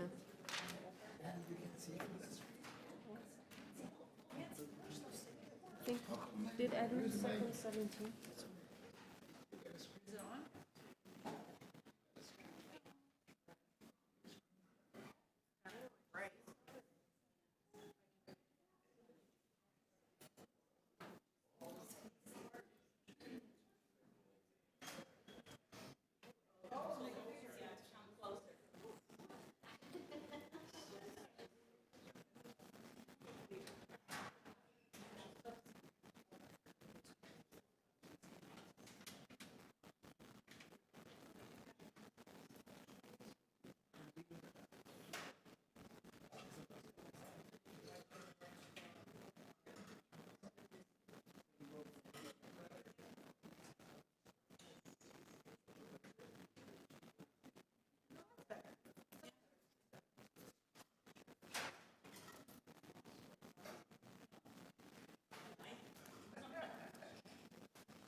to make sure that, because it's been all over the map this morning, where we are.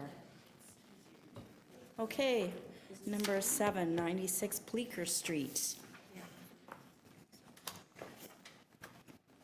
So the committee has before it copy of plan of survey, site plan, floor plans, and elevations, email correspondence from the Assistant Planner, Community Planning, City Planning, Toronto and East York District, staff report from the Program Area Manager, Heritage Preservation Services, and a letter of opposition from 94 Bleecker Street. Can we have your name and address for the record, please? My name is Jane Taylor, and this is Adam Taylor, my husband. We're the owner of 96 Bleecker Street. Okay, and you've had a chance to have a discussion? We did have a chance. Is there still We opposition? could not come to an Okay, agreement. so if we could please have your presentation. Thank you. Go ahead. So in the picture, where in the middle there's a gray area, that's our existing slope roof. We're looking to raise the roof to the flat roof. And Adam, can you point out the new addition that we're adding to the house? It's 4.55 meters plus 0.93 of balcony, and the width is 3.21 meters. And we are remaining the height of the house, and the length we are extending to the back of the house.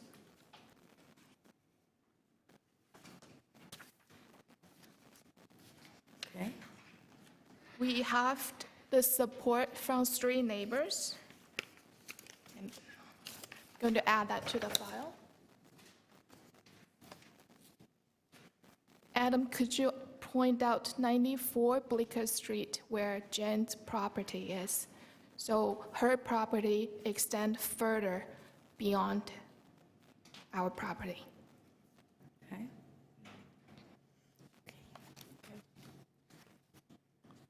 And you're aware of the staff report from Heritage? We will do that next.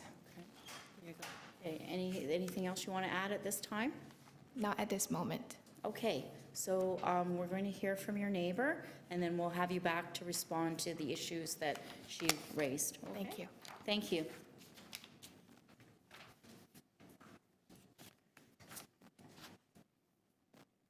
Good morning. Good morning. Janet Coles, 94 Bleecker Street. Okay, thank you. Out in the hallway, I thought we had agreed to a deferral and that we were going to speak further with their architects, so I guess I'm a bit confused about the standing. Okay, you're not asking for a deferral? No, okay. So they're not asking for a deferral? They were in the hallway. Okay. All right, so did you have a discussion about a deferral outside? We said we decided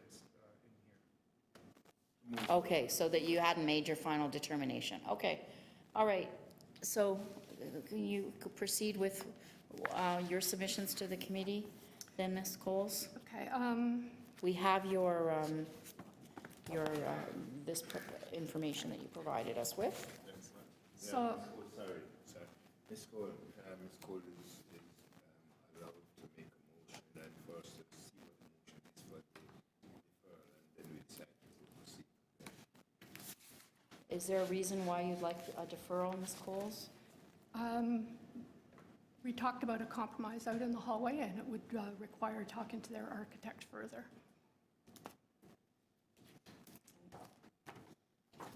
Committee members? Committee that they are not wanting to proceed with changes. So if that's the only reason, we should approve or refuse we've got. I would agree, Madam Chair, that we should proceed with the matter before us, as the applicant's not agreeing to a deferral. I'm not really sure with an architect whether it's going to impact the variances. I don't see any point in deferring, so if we're voting on it, I would move the deferral request is refused. Okay, is there a seconder to that? I second it. Okay, so on the deferral, all in favor of the motion? So the deferral's refused, so if you want to proceed?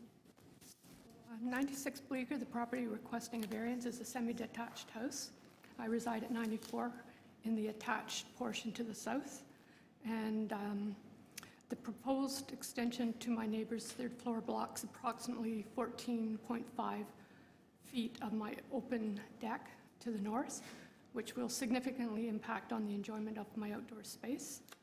The wall will restrict light into 2 skylights, one of which is the main source of light for one of the rooms on the second floor. Of great concern is that the wall of the extension will create a heat trap as the sun beats down late morning and afternoon. The heat will be trapped, additional heat will be reflected off of the wall. There will be no air circulation to dissipate the heat. Despite recent moderate outdoor temperatures, the deck and third floor temperature have already reached 32 degrees. Drainage, the front sloped roof on both properties drain onto my property. However, on the back sloped roof, both properties drain onto my neighbor's property. I believe this is the way it has to be technically. I recently realized that once the addition is constructed, there would be no place for my back sloped roof to drain. I shared my concerns in September 2018, early in the design process, and then again in writing in December 2018. They said they would discuss, but I heard nothing further until I received notice of the public meeting. On June 8, I had a brief meeting with Jane and suggested a few compromises, but they were not acceptable, and no alternatives were offered. I understand that they have a desire for a private getaway space on their third floor. However, with modifications to their design, they could still have a bedroom, bathroom, and a small office similar to my third floor without blocking my deck at all. Alternatively, as a compromise, I would accept if they only blocked 7.5 of my deck instead of the 14.5. And my neighbors were not receptive to this idea. And I have one overhead.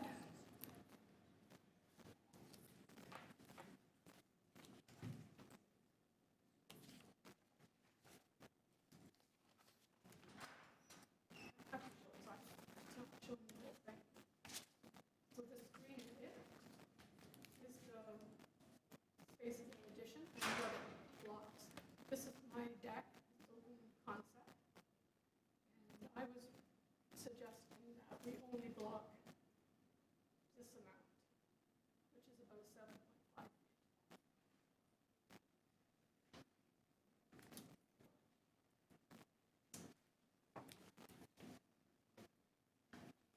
Questions?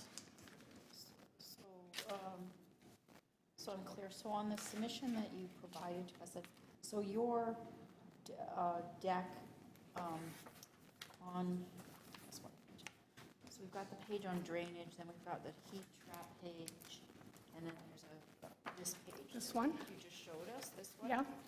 So this is all of your deck? Yes. Okay.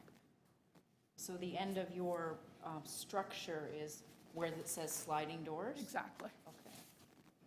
Right, now with respect to the drainage, where does that are you saying the eave won't be able to be there anymore? Or I'm sorry, I wasn't quite clear on. So my third floor extension, which they don't have yet, has a skylight on the sloped roof. Yes. And it's about 2.5 feet wide. And it drains onto their property because they do not have the third floor extension yet. But once they do have, there's nowhere for that sloped roof drainage on my property to go. So it goes onto their property now?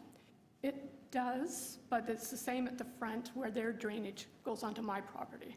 So it's like... So there's no eaves? There's eaves, but it drains to their, the north side of their property. So the output of the eaves at ground is on their property? On their property, and on the front, it's on my property.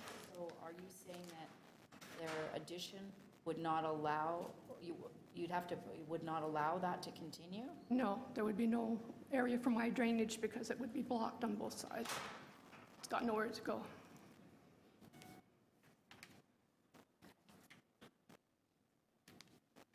Any other questions, panel members? Which is what we were going to discuss with their architect to see if he had any resolution, which is why I thought we had a deferral.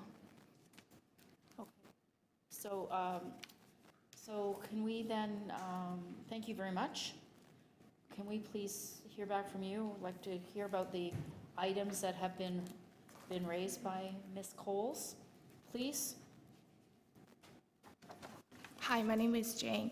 At the hallway, we talked about two major issues. One is our extension is going to block partially Jen's patio. And we look at alternation. The extension we're looking to make is 4.55 meter plus 0.93 balcony. So we really don't see any room to scale back. And a big portion of Jen's patio is still unobstructed. The second concern about the drainage, we were informed this morning. We talked over the hallway. We decided that we talk about the possibility to roof Jen's slope roof to a flat roof so it can match the rest of her house, and we are willing to cover 50% of the cost. And whatever the waterproofing professional, any drainage we can think of, we will happy to cover 50% of the cost on Jen's property.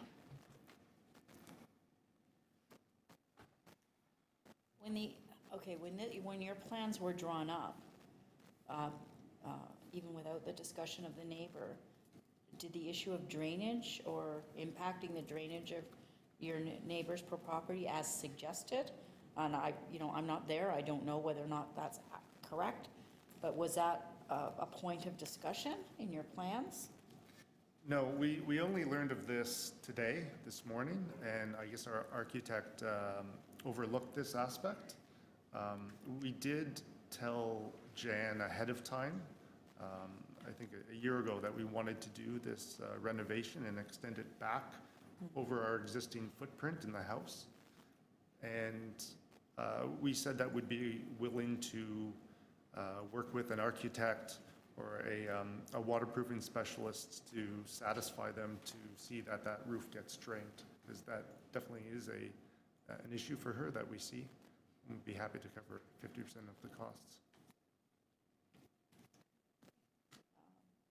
Any other submissions in response to your neighbor's concerns? Most of the row houses in that stretch have a attic extension. We do not. Because of the pitch of the roof, a lot of that square footage in the front of the house is unusable because I'd hit my head. So we need the space. We understand we'd be blocking some of her rooftop patio and some of the light. But we don't see a way to alter that with putting up this investment that would make it usable and worthwhile doing. And some of the neighbors, like the neighbor on the other side, they see that it will create some shade, but they realize that that will affect them somewhat, but they've given their go-ahead to proceed.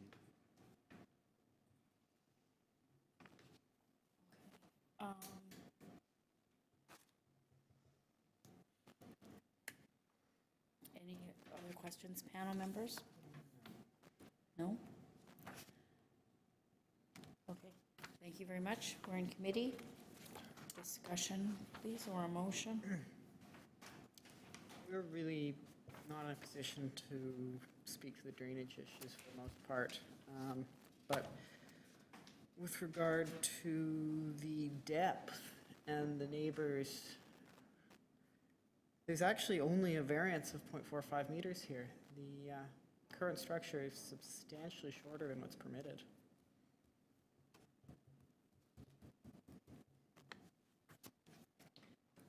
I would agree with Mr. Carlson.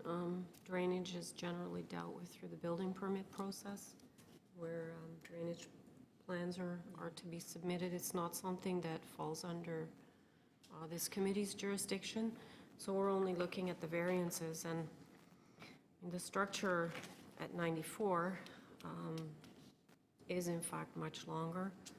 I am very sympathetic to the neighbors' concerns. Having said that, the variances are quite minor. In fact, that depth variance is inclusive of the porch at 96, which... Right. And so the variance is entirely to allow 96 to have a porch. So once you take that balcony off, you know, it may in fact not be blocking very much of the neighbors' porch. But it would still be open, let's put it that way. Yeah. Well, no, it will still be blocking, but the length will be within the bylaw. Right.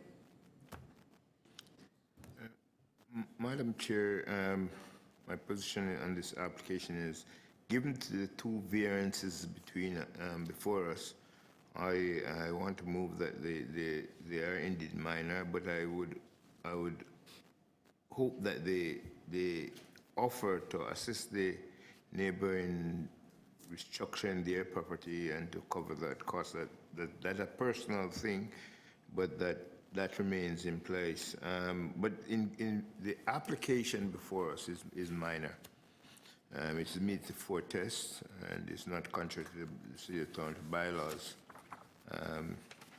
Having said that, yes, I would again move that they hope that the applicants would work with their neighbors to, to offset costs, which is personal.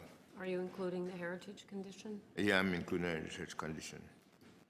I think in terms of, from discussion, I think one thing I would just simply add with respect to the comments, with respect to drainage, if the committee does, we're in committee, there's no more discussion, sorry. If the committee decides to approve the application, this has to go through building permit stage, and they have to be satisfied. So whether there may have to be some adjustments if they deem it necessary, if they're not satisfied with respect to what the construction of this would be, and that's the best that the committee can do in the circumstances. I think in addition to that, the applicant, the owners have actually demonstrated that they are willing to do whatever they can to mitigate anything that is discovered, with respect to draining. So I will second the motion. Okay, so Mr. Russell, that's your motion with the heritage condition attached. Yeah, with the drainage condition attached. Seconded by Ms. Oman. Yeah. And all in favor? Your application's approved with that condition. Thank you. Number 8, 3 Balsam Road. Is that, no?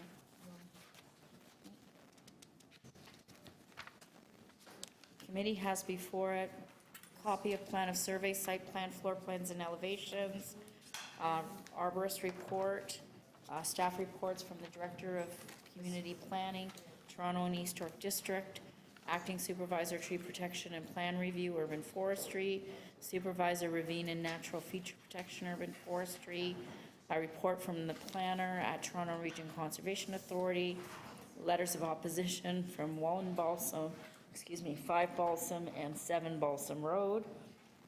And so you've taken your spot, so thank you. Can we have your name and address for the record, please, sir? Yep, Madam Chair, members of the committee, my name is Peter Giordano with David Small Designs, 1440 here Ontario Street in Mississauga. We're the authorized agents for the subject property. Okay. So as a result of your discussions, does opposition still remain? Correct. To this proposal? Okay. So please proceed with your presentation. Okay, we're here today asking for relief from 6 variances. We understand we have support from planning staff, TRCA, Ravine and Natural Features. We also understand we have neighbors opposing our application, so I'll speak in general terms about the specific features of the design that we've used to mitigate impact on the neighboring properties. which meets specific program needs of our client. Our proposal is a 5,300 square foot dwelling that is fundamentally a two-story home with a third level that represents only 25% of the overall roof area. And it's all set in from the sides of the house. It's on a 65 by 150 ravine property. The neighborhood is full of 2.5-story and 3-story homes, including number 7 Balsam Road, 2 houses to the east, plus 6 and 14 Balsam across the road. Variances 3 and 4 ask for building height of paired wall variances. I would point out that only 25% of the, building height and paired walls. I'd point out that 25% of the roof exceeds the 10-meter limit, with 75% of the roof falling well below at 8.69 meters, where 10 is allowed. Same applies to the paired wall variance, where only 26.5 linear feet of the total perimeter wall of 230 linear feet exceeds that limit. So about 11.5% of the perimeter is the paired walls that exceed that variance zoning number. Our building length includes a 5.17 meter covered rear porch, with the main body of the house effectively only 15.3 meters, where 17 meters is allowed. Our building depth requires 19 meters taken from the front yard setback. The house is stepped back an additional 2 meters to work with the neighboring home. So you'll see on my site plan over there, the back part of the house. This section over here is the rear covered porch. If you take the back wall of the house being this line here, and you take that as our building length, we actually conform to building length and building depth on that house. Floor space index variance asks for 0.45% times the requirement. Research at 2017 COA application for 8 and 12 show a far larger number, 0.9 to be exact, that was approved. Our design sits back from the front wall and back from the rear wall of the neighbors at number 1 Balsam. Our neighbors to the left or to the east have a very tall structure built on a raised retaining wall platform that, yet they still make the point that our building is too tall. Their house at the rear of our property, where we walk out at the rear, their property line where they have a coach house is 2.5 meters higher than the grade at the rear of our property, and that's a 2-story tall coach house on the rear. We don't agree with the objection letters that the proposal is an overdevelopment of the property. It may appear largely purely reading the numbers, but careful examination of our drawings will show differently.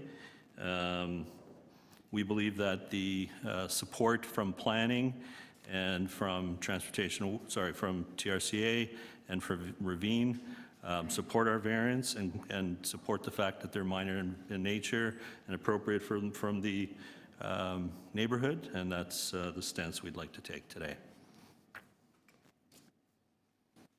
Do you have any questions now, or would you like to hear from the opposition first? I'd like to ask him about this building length. I seem to think that the building length is going 4.3 meters beyond what is required by the bylaw. Yes, and that's where on the site plan there, I've shown that the 5.17 meters at the rear of the property is a flat roof over top of a covered porch with posts on the side. There's a small privacy wall where there's a barbecue on the side, but that area is actually a covered porch, so the building length taken from the front setback, required front yard setback, 2 meters further forward from our house to the back of that porch develops that building length requirement. If you take the mass of the house itself, the mass of the house itself complies to building length. Is there any other, with respect to the depth and the length variances that you're requesting, just to, for the moment, carrying on that point? I've heard you that you're saying the house itself you're suggesting meets the bylaw. It's the covered exterior porch. Is there any, do you have any other properties or things in the neighborhood that you could speak to that have depths and lengths similar to what you're requesting? We have a list of recent applications. A number of them are longer, but I don't have any with me factual that I can speak to. Okay, so would we like to hear from the opposition, and then we can have you back, and if we have further questions of you at that time, we'll ask those. So how many of you are going to speak? 2 of you? Okay, thank you. Would you like to come forward, please?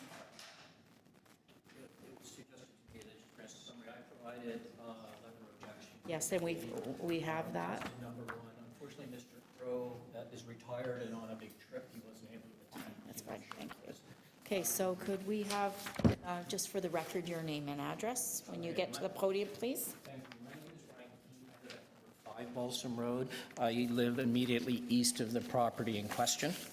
And I have the unfortunate task to be here because, of course, these always cause conflict, and these are people that we have to live with. I polled my neighbors who have line of sight of this home, and I think of the 4 that I spoke to, excuse me, of the 5, including myself, I spoke to, and I'm going to correct myself again, I spoke to 4 of the 5, all of whom felt that the design of this home didn't fit with the character of our street. So the gentleman spoke about the building in my backyard. To give you context, the Balsam Road sits on the land that was formerly the site of Scarborough Heights Hotel. That is in my letter. The land was subdivided in 1910. My home was built in 1918. Most of the homes on the street were built prior to the Second World War, principally between 1916 and 1936. There's been one home torn down, which I believe is number 8 Balsam Road, and it was referred to by the gentleman who just spoke. That home was put back extensively in the footprint of the house that was taken down. Number 7 will speak. His home was renovated substantially, a portion of the house remains. To my point, though, the neighbors asked me to speak on their behalf. And while it was helpful to meet with Mark and understand what he's trying to accomplish, fundamentally, I think our views are that this home doesn't fit with the character of our street. It's asking for 6 substantial variances, which when you look at them, you know, 54% floor space index, a 54% increase over what is permitted by the bylaws. Each of the length and depth of this building are between 21 and 24 feet. And I think what Robert Crowe tried to convey and what I'm trying to convey is these aren't minor variances. As I understand this committee, these are substantive. It is asking to put a house into a neighborhood that's far larger than what it is zoned for and far out of character for the street. So yes, there are some 3-story homes on the street, but there's nothing of this size and of this nature. It's also, I think, important to remember that this sits on a high bank on the Glen Stewart Ravine. It's a highly sensitive area. There are massive 150-year-old oak trees in my backyard and in the property in question. And I know number 7, Balsam, wants to speak to that point. I don't fully understand the conflicts between this arborist report, but certainly if you follow the independent arborist that we hired to examine this plan, he said that the building that's being proposed conflicts with the requirements the city poses. These are ravine-protected oaks. I'll let Ono speak more to that point in a moment. I mentioned in that summary, we look at the official plan for guidance here, and that plan states that, you know, development should have a minimal impact on a neighborhood. It should be respectful of sight lines. It should be respectful of shadow and light and privacy. This is a much, much larger building going up than exists today and is much larger than anything on the street. And we have a very special neighborhood. We meet routinely as neighbors, and I hope when we're done here, Mark, with all due respect, that we come away, you know, presenting our views, and this committee will adjudicate over the requests fairly, and that we can continue to be friends and build a comfortable neighborhood. But I'm very concerned about the engineering for this building. I know that's outside of the purview of this committee, but when you speak to the variances that are being requested, the engineering becomes far more complicated. I have the coach house that I mentioned was actually the stables for the hotel. It was probably built in the 1800s, and it borders that property. So the reason it's so high, the foundation of that building was put in probably in the 1890s, and there is a loft built on top of it that was built prior to 1957, I'm told. There was a gentleman who lived on the street who was like the local historian. He lived there since 1936, and he's helped us to understand the history of all of this. It's a very special neighborhood, and while I respect what Mark and his architect are trying to do, it is outside of what we have there now. It's very open. We have people who walk our streets on a routine basis. I've mentioned that we've had Hollywood movies filmed in the homes on our street. We joked that Lindsay Lohan sat in my front yard when they filmed Mean Girls on the street. All of those speak to the character of what we're trying to preserve here. So respectfully, I would ask this committee to consider, first and foremost, are these minor? Because they don't feel that way to the majority of the people who will be looking at this house. And if you do consider them to be within your scope, then I would ask respectfully that you disallow the height and depth and length variances that are being requested by number 3 Balsam. Thank you. Any questions of this gentleman? No? Okay. Thank you.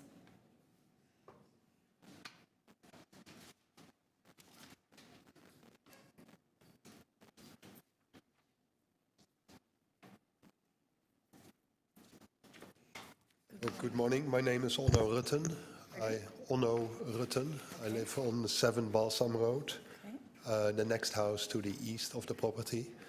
Also backing onto the Glen Stewart ravine. And that's our major interest of speaking to you today.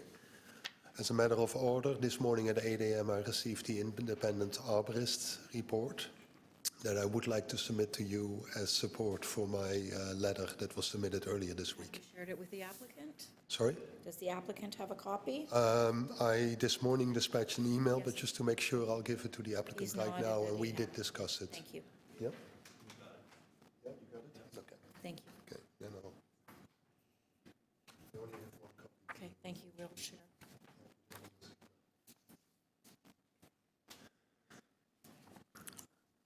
So are you going to summarize what this, or?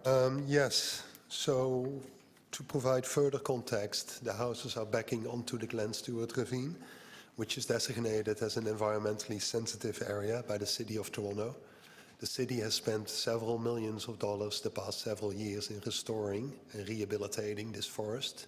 It's a native forest of red oaks. In the backyards of these houses, there are several of those red oaks, which are therefore ravine-protected historical native trees, and trees that also define the character of this neighborhood. As mentioned, there's an open view from the street towards the back. This is an area where people come to enjoy nature. We have 3 key objections. The first and foremost is that the arborist report's recommendations are, in our view, incorrect and not in compliance with the tree protection policy of the City of Toronto.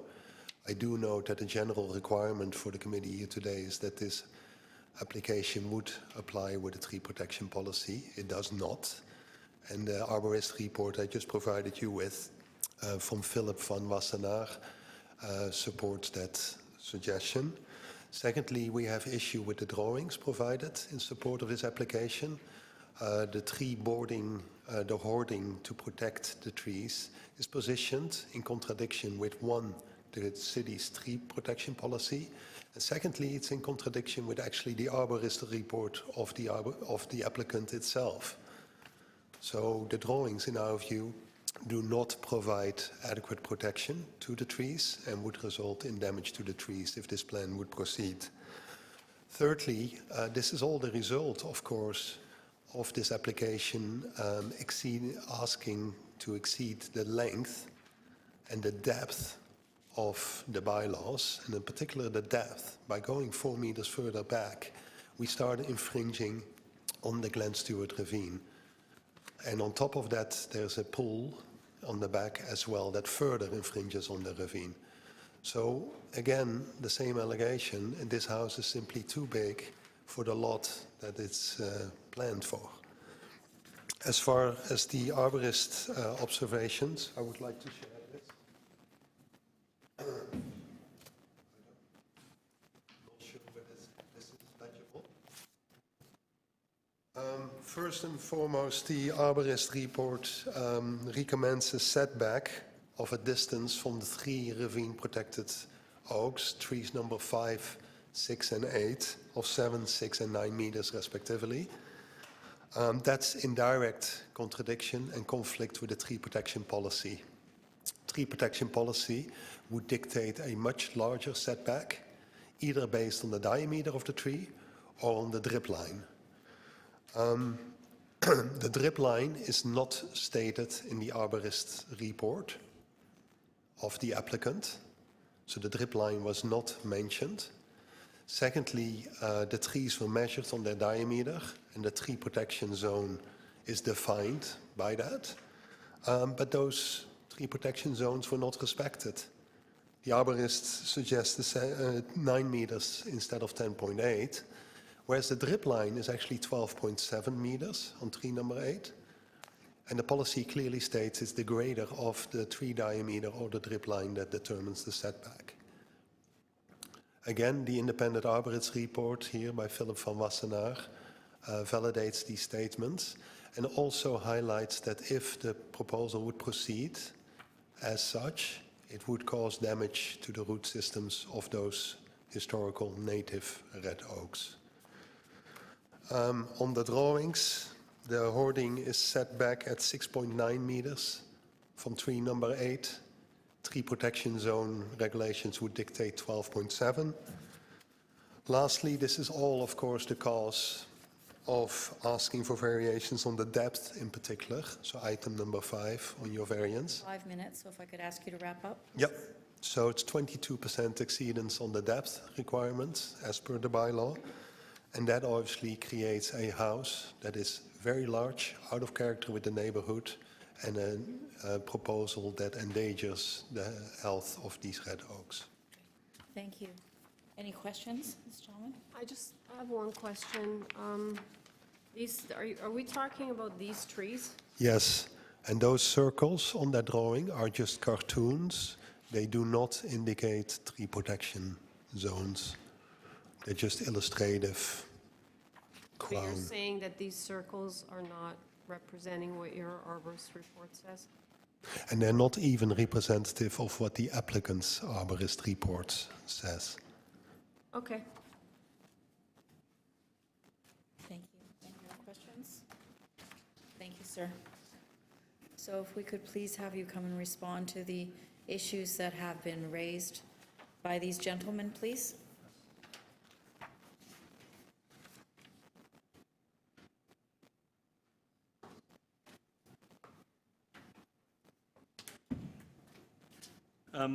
So I'd like to start by reinforcing the fact that they keep referring to the floor space index of 0.54 as exceeding the area, and that's not correct, of course.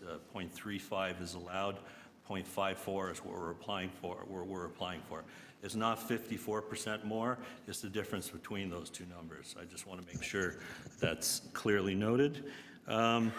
We, just in reference to our last statement, just before our neighbors came up, number 8 and 12 Balsam on the other side of the road that were part of the 2017 Committee of Adjustments approval. We're asking for a building length larger than ours and a building area of 508 square meters, also larger than ours in terms of the overall area. Now, dealing with the client's concerns, the photograph you'll see there is a photograph taken from the rear of our property, looking back towards the existing house that's currently there. The neighboring house at number 5 is the current house and a 2-story coach house, which is a garage with a living space above. And that's built on top of an existing retaining wall. It's about 2.5 to 3 meters higher than our property at the rear. We don't come beyond that wall of their house. But what we do when we do come beyond that wall of the house is the basement level, and the ground floor level is a 1-story structure. They still tower over top of our covered porch with the second floor of that covered porch at the back. They're making statements about the ravine environment being sensitive. All ravines have sensitive environments, and I guess I'm a little confused by the fact that we have an arborist report, we have approval from TRCA, and we have approval from Ravine, where they've done their reviews, and they're all in support of our application, not infringing on anything by way of the trees or any of the vegetation in the rear, yet they're bringing forward an arborist report that they believe to be correct separately and independently and calling our statements incorrect. Going back to their statement about what's minor in nature, again, I go back to the planning department, the planning department's review and consideration of whether or not it's appropriate for the neighborhood and whether or not it's appropriate and minor in nature. Support that we have from planning suggests that that in fact is.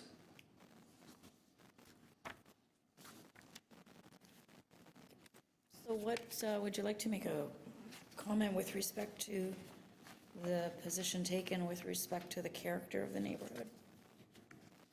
It's a very mixed neighborhood. I've got photographs of the street if I need to pull those out, but it's a very mixed aesthetic, all sorts of architecture. And what we're doing there is what we call a natural modern, which has some modern elements to it, but it's got very conventional hip roofs and stone and material that's very common in that neighborhood. We still feel that that's an appropriate architecture for the neighborhood. Do you know what the floor space index is of the existing home? I think I have it.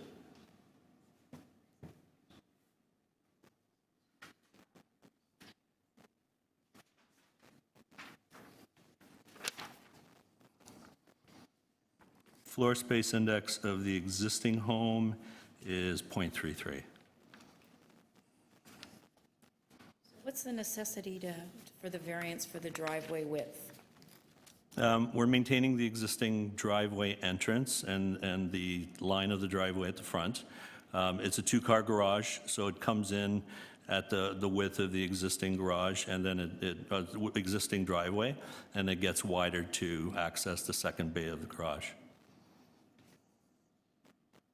And if the driveway's across the street, they're largely paved front yards. We meet all the requirements for front yard landscaping, rear yard landscaping. And the driveways all around our property are similar in width.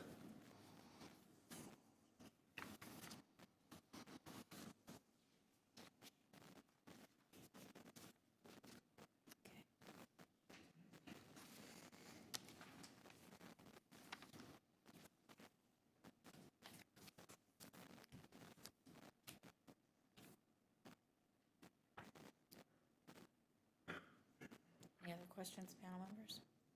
Yeah, sir, do you have a copy of a mapping of houses within the neighborhood? I do. That are similar to the one that you have and how they fit into the neighborhood? As a matter of fact, I do.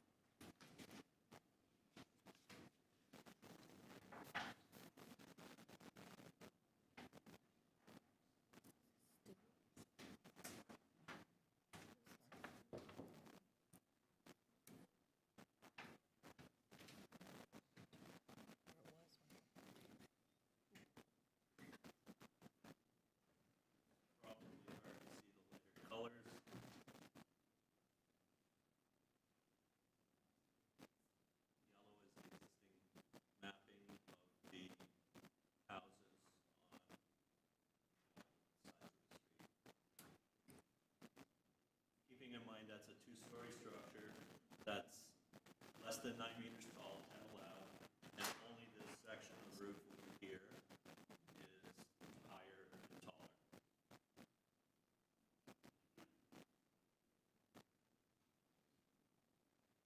Back wall of the neighbor's house, back to here.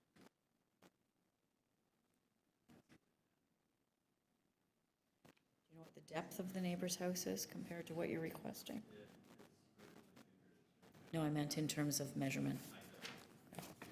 But they do project further. Number one, one projects further than ours on the right side of the property. We're set back from their house to the furthest section of ours.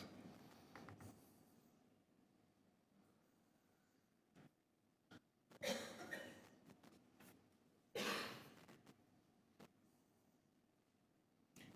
any other questions, panel members?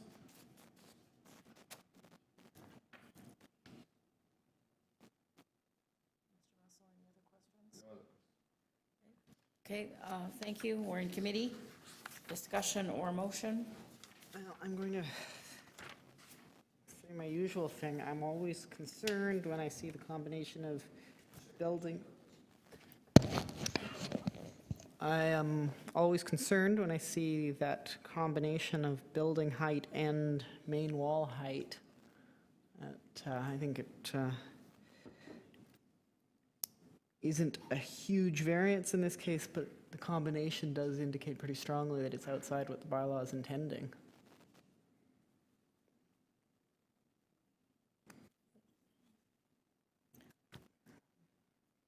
Even though planning is suggesting that because it's set back, they're... Could I show you one graphic that might show that different? We're in committee right now, thank you. There absolutely are quite a lot of factors on this property that the impact of really anything that's done here is reduced by the nature of the property, but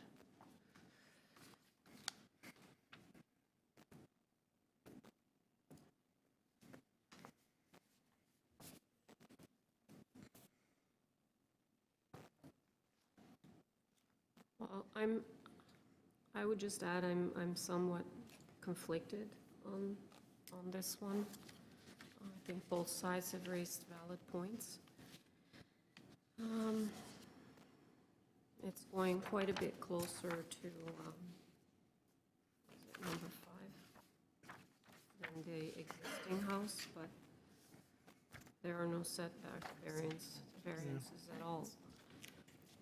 And in terms of the trees, as you know, as has been pointed out, it's that there is, TRCA has no issues with it, and Forestry has asked us to put a condition on, as has planning, should we choose to approve it. Clearly, the neighborhood is changing. It's certainly a new introduction of a newer design on that street than what currently.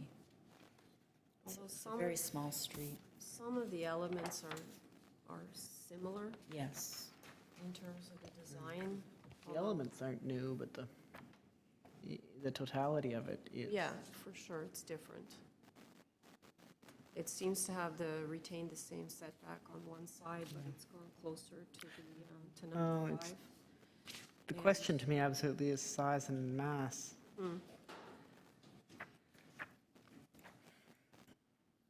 And in fact, my concern is stability, because the impact of size and mass on this property is reduced, but would it be introducing something inappropriate?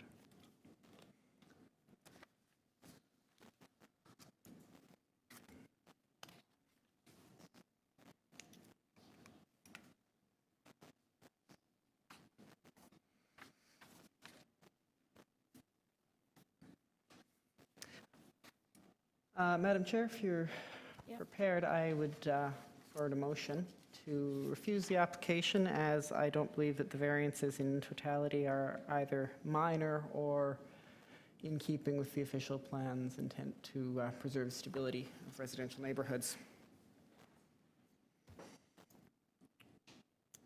Is there a seconder to Mr. Carlson's motion? I would second it if he puts any character that it doesn't.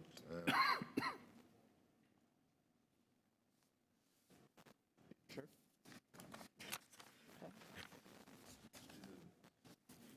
If it doesn't fit in the character of the neighborhood. Okay. So a motion for refusal. All in favor? Your application's refused.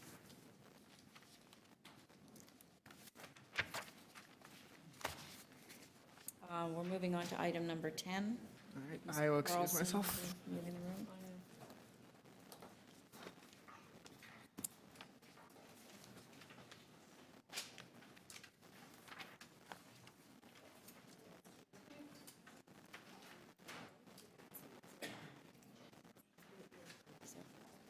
So is there opposition still here for number 10?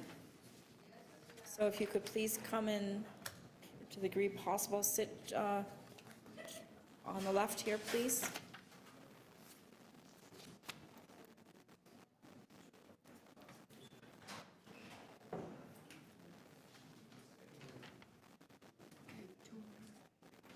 Oh, that's it?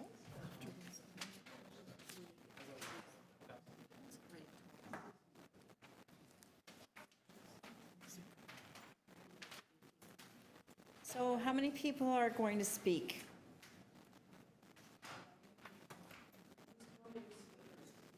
So how many speakers? 5? 3? All with- There are also 2 people here to speak in favor of the application Okay. from the neighborhood. Fine. Okay, is that part of the 5 or in addition to the 5? In addition. Okay, so just before we get started, of the 5 people that want to speak, just in light of some of the comments I made when we started the day, is it sort of all different things that you're saying? Thank you. That's, okay. Okay. Okay, thank you very much. I just wanted to confirm that. Okay, so before we get, everybody gets settled, just going to see what the committee has before it. Copy of plan of survey, site plan, floor plans and elevations, correspondence from the agent together with 2 location maps, chart listing similar minor variance approvals and renderings of the subject property, correspondence from the planner, Toronto Region Conservation Authority, staff reports from community planning, from the acting supervisor, tree protection and plan review or in forestry, correspondence in support from 7 Hambley Avenue, 8 form letters in support signed by the owners or occupants of 1830, 31, 33, 36, 37 Duart Park Road, and 130 and 138 McLean Avenue. Letter of interest from 2150 Queen Street East, and opposition from 25, 34, 24, 26, 20, 28, and 29 Duart Park Road. And a 16 signature petition in opposition. Some of it's the same address, but from opposition from 18, 20, 22, 23, 24, 25, 26, 28, 29, 31, 32, 33, 34, and 35 Duart Park Road. So as we get started, can I please have your name and address for the record, please? Yes, I'm Bob Abrahams. I live and work in the neighborhood, but my office is at 454 Kingston Road. And you're agent for the applicant, correct? Yes. Okay, so please make your presentation. If your 5 minutes starts Okay. now. I put renderings up there. The renderings came very late, and I just, if the committee doesn't have it, We can see them on the screen. Okay. Thank you. So this application is for a new house for my client and his wife and kids. They're a growing family. They have 2 kids. Grandma lives at the house from time to time, and so they're looking for a bigger house in the neighborhood.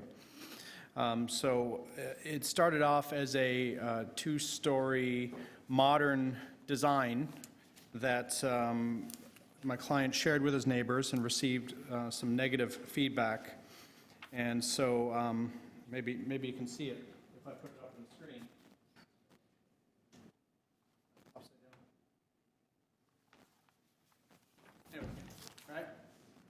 A modern 2-story flat roof house, and the neighbors had some negative things to say about it, and so my client came to me asking if I could do something different. So I proposed to do a house that I thought would fit in better with the street, and to that end, I designed a sloped roof house with a brick facade and a front porch and front windows and a back deck, and all the characteristics that I thought would go into making something compatible that would extend and continue the pattern of development in the neighborhood that people like. Planning submitted a letter that you have before you in which they support approval of the application. It's a 3-story house. It's a partial 3rd story that's tucked under a sloped roof form. The roof comes to 2 stories at the front and 2 stories in the rear. And it cuts back at the rear as a deck instead of as floor space in order to give light and privacy to the adjacent neighbors. And so that triggered a deck size variance because, you know, we wanted to be able to use the whole rooftop, and we provided privacy to the neighbors by the walls beside the deck, which follow the slope of the roof down. So they go from 2.8 meters down to 1 meter to give privacy to the neighbors. We obviously require an FSI variance. The size of house that would be permitted by zoning is 864 square feet. I don't know how we could do a house that would suit a family in that size. So we're asking to build a 2,700 square foot house. Before you, you have a mapped analysis of variances that this committee has granted in the region that are in the range that we're asking for. If that helps to put people at ease about the size. So there's a FSI variance, a deck variance. We are within the height of the Toronto citywide zoning bylaw. However, under the old 43886 bylaw, because it's a back-sloping lot, it triggers an 8-inch height variance in the center of the peak of the roof. We hope that that is not a significant issue, because again, we do comply with the city height requirements. We're within the setbacks. We have all the soft landscaping that's required. We have the parking and the driveway widths that are required. We've actually increased the setbacks from what they currently are with the existing structure and provided a better shared driveway for my client and the neighbor to get to parking in the rear. We also have a porch variance. Not absolutely necessary, but again, to build a house that fits in with the neighborhood, we thought that the city's allowable 1.38 meter front yard encroachment for a porch doesn't really allow you to use a porch as we would like to use it. We want to be able to sit out there, have a table, hang out. 1.38 meters, which is 4.5 feet, doesn't quite cut it. So we're asking for like an 8-foot porch. Main wall height, I heard some concern about that earlier. I need to bring attention to the fact that unlike a main wall height that would increase the perceptual mass of the building, this is solely at the 3rd floor deck in the rear to give access to the deck from the master bedroom. Okay? So it's not really perceptible from the street or from anywhere, and it's solely to give access to the deck. Okay? The deck, we think, is really important to give privacy to my clients and the neighbors, because as you see, the house, which has been set up for a future basement apartment, has a basement walkout in the back, so you can't really use the rear yard for outdoor recreation space. And frankly, that's not a very private area anyways, because it's open to the shared driveway, it's open to a parking lot behind it by Queen Street, and it's not very private. So by moving the private open space to the 3rd floor, you get something that, the neighbors can't see my clients can't see the neighbors, you get lots of sun, you get a lake view, and it's off the master bedroom rather than off a main living area, so that its use will be very, scant. You're over 5 minutes, so I'd ask you to please wrap up. Okay, I think I've said everything, and I hope I've explained the project. Okay, thank you. Yeah. Okay, so whoever would like to speak first, could you please come forward?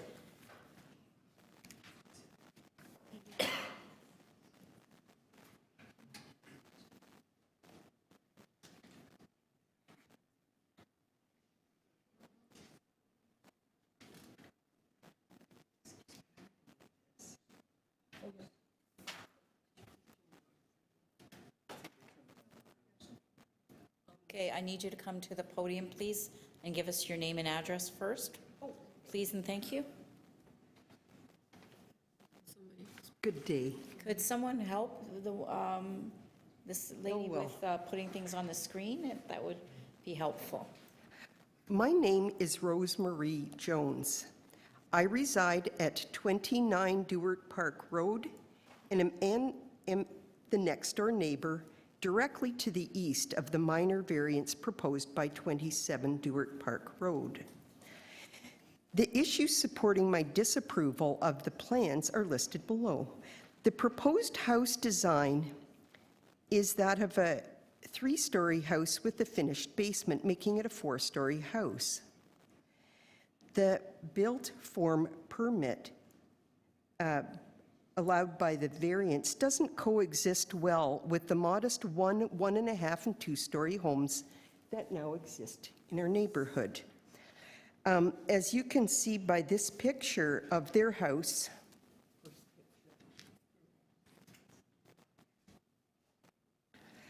as you can see by the image of their existing home, it's a beautiful 100-year-old arts and crafts design home, which is representative of the entire street and is a historic Toronto architectural design.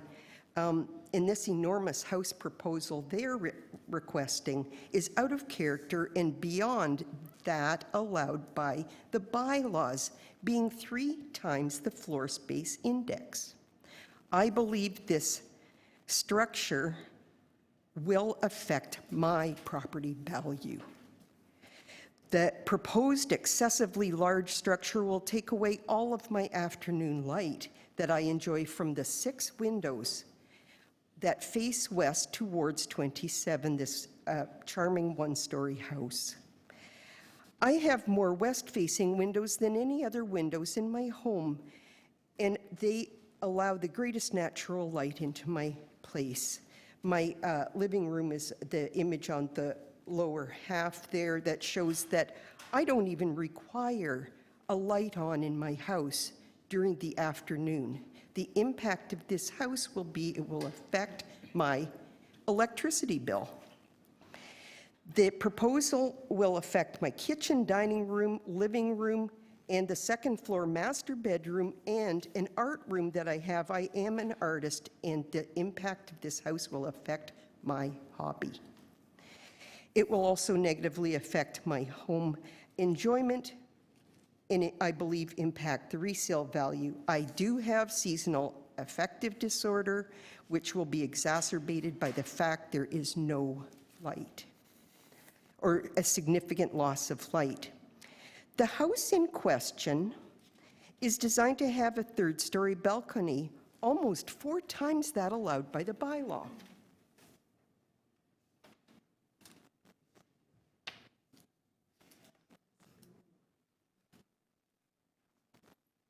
And I'll be helped here with the image of the view that I now have.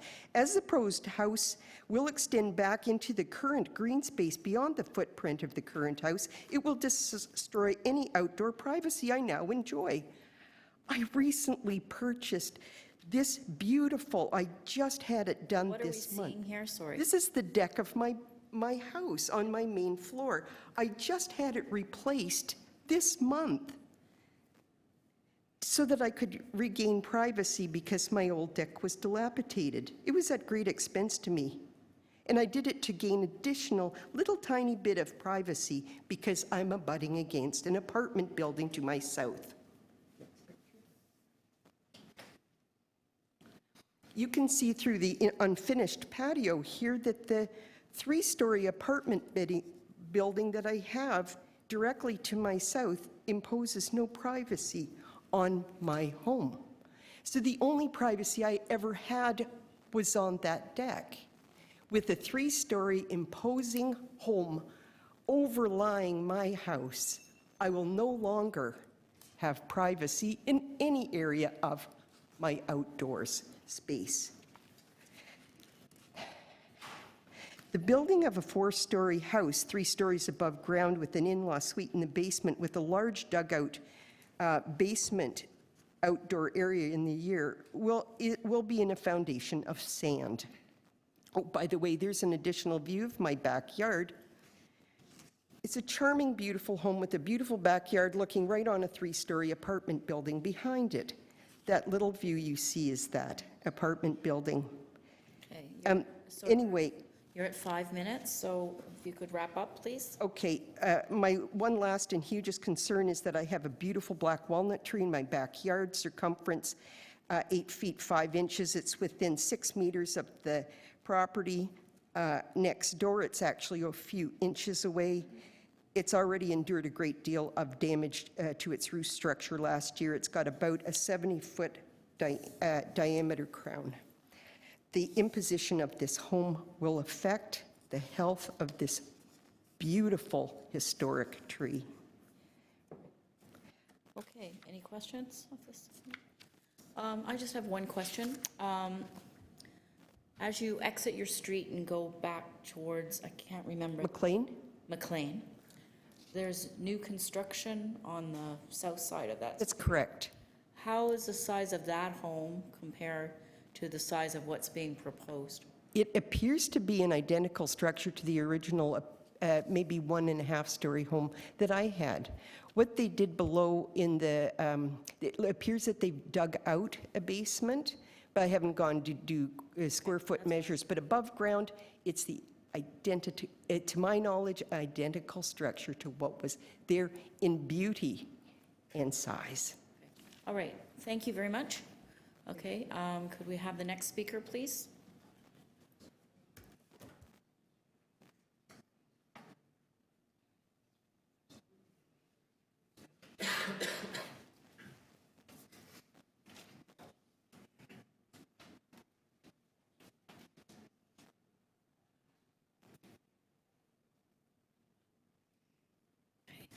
We have your name and address first. Hi, my name is Susan Craig. Most people call me Sue. I live at number 20 Duart Park Road.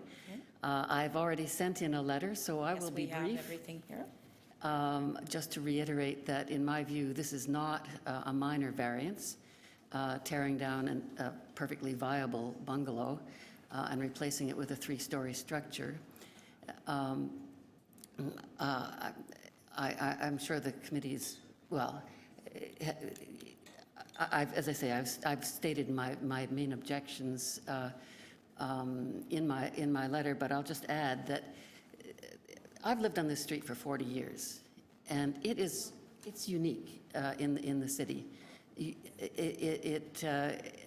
The character of the street, it's friendly. It's like Coronation Street without the pub, you know, and it's also. I have to say, it's within a subdivision that was really extremely well designed. There's a tremendous, even though the developer, if you get into those houses, you notice that there's maybe 7 or 8 floor plans altogether, but the developer has reversed them and turned them around and added different facades so that the houses don't look the same. They have a general feel, that general arts and crafts, sort of mock Tudor, all that kind of thing, very, very friendly, cottagey feel to them.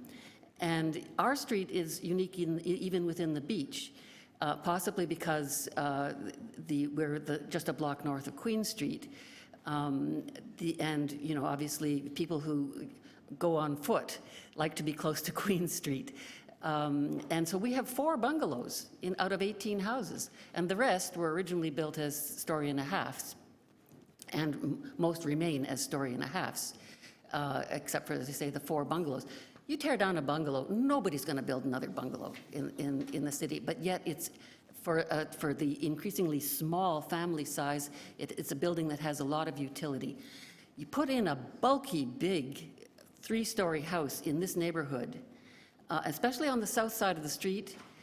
In winter, we're going to get a lot less sunshine on the street. It affects the light available to all of us, not just the neighbors immediately to the east and west. It's going to be a major impact on the street. And I concede that, yes, there have been some attempts to concede to the arts and crafts field, but really falls far short of fitting in with the existing street. So that's my presentation. Thanks very much. Thank you. Any questions? No? Okay, next speaker, please. Thank you.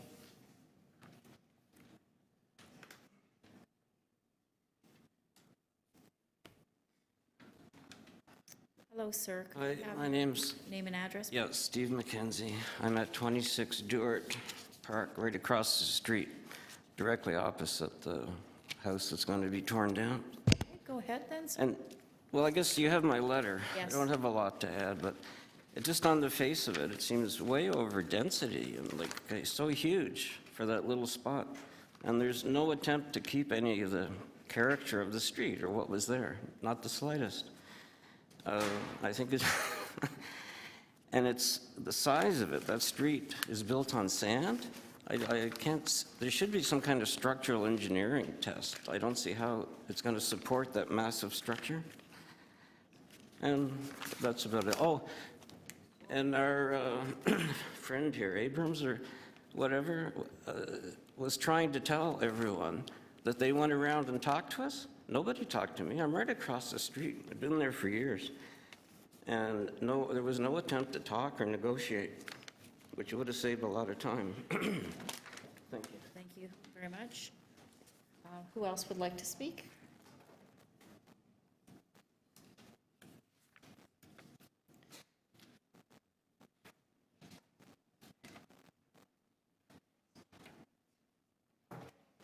Hi, sir. Can we have your name and address, please? Hi, my name is Mark Ho. I live on 25 Duart Park Road.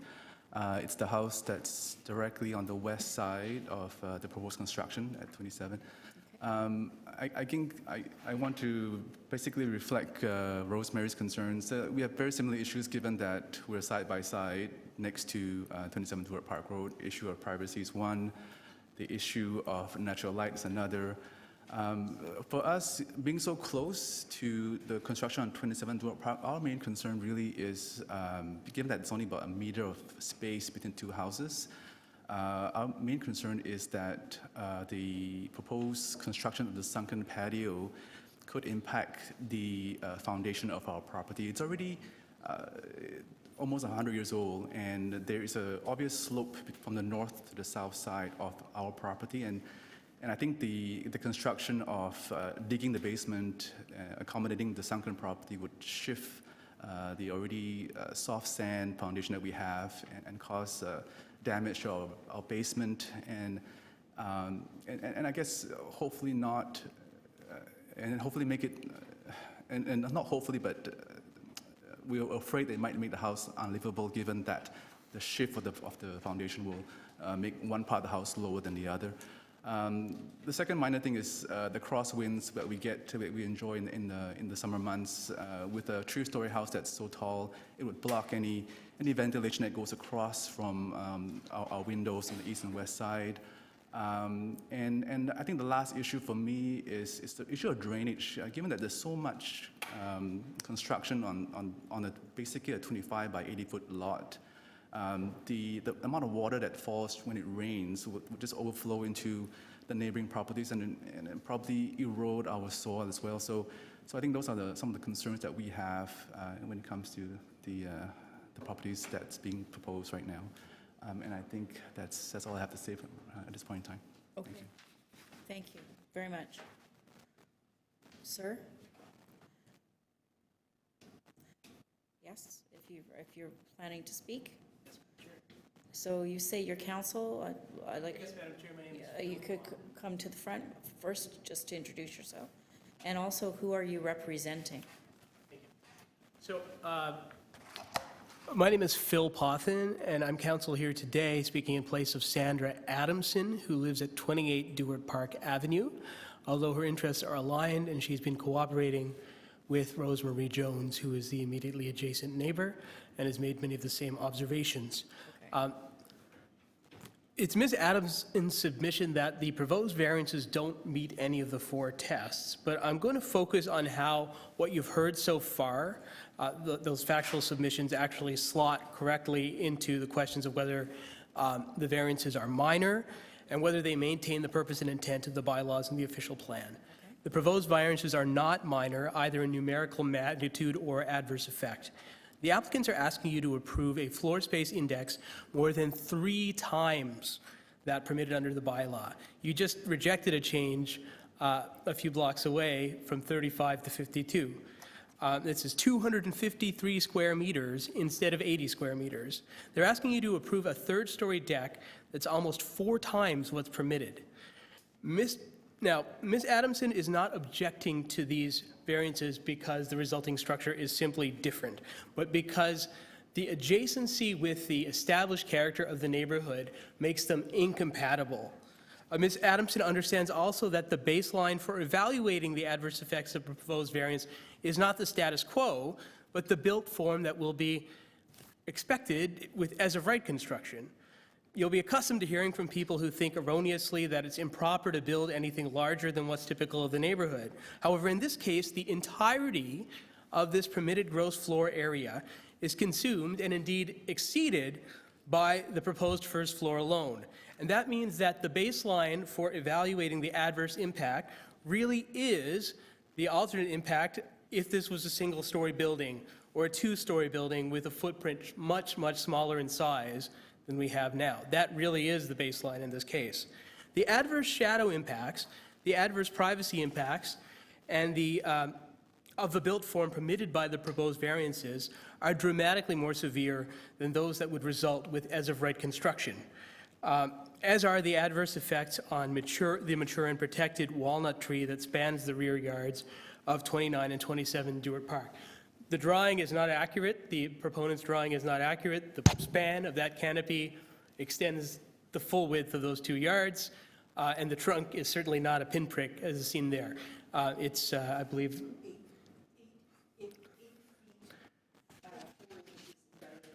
right. So, so I apologize. I don't want to have. But in any case, the adverse privacy impacts. Sorry, as you've heard Ms. Zones describe, Duart Park faces north on this side of the street. So the buildings face north. And the 1-story structure that is currently there, that is permitted as of right, and that would be built again in all likelihood as of right, permits the afternoon sunlight to penetrate the west windows of 29 Duart Park.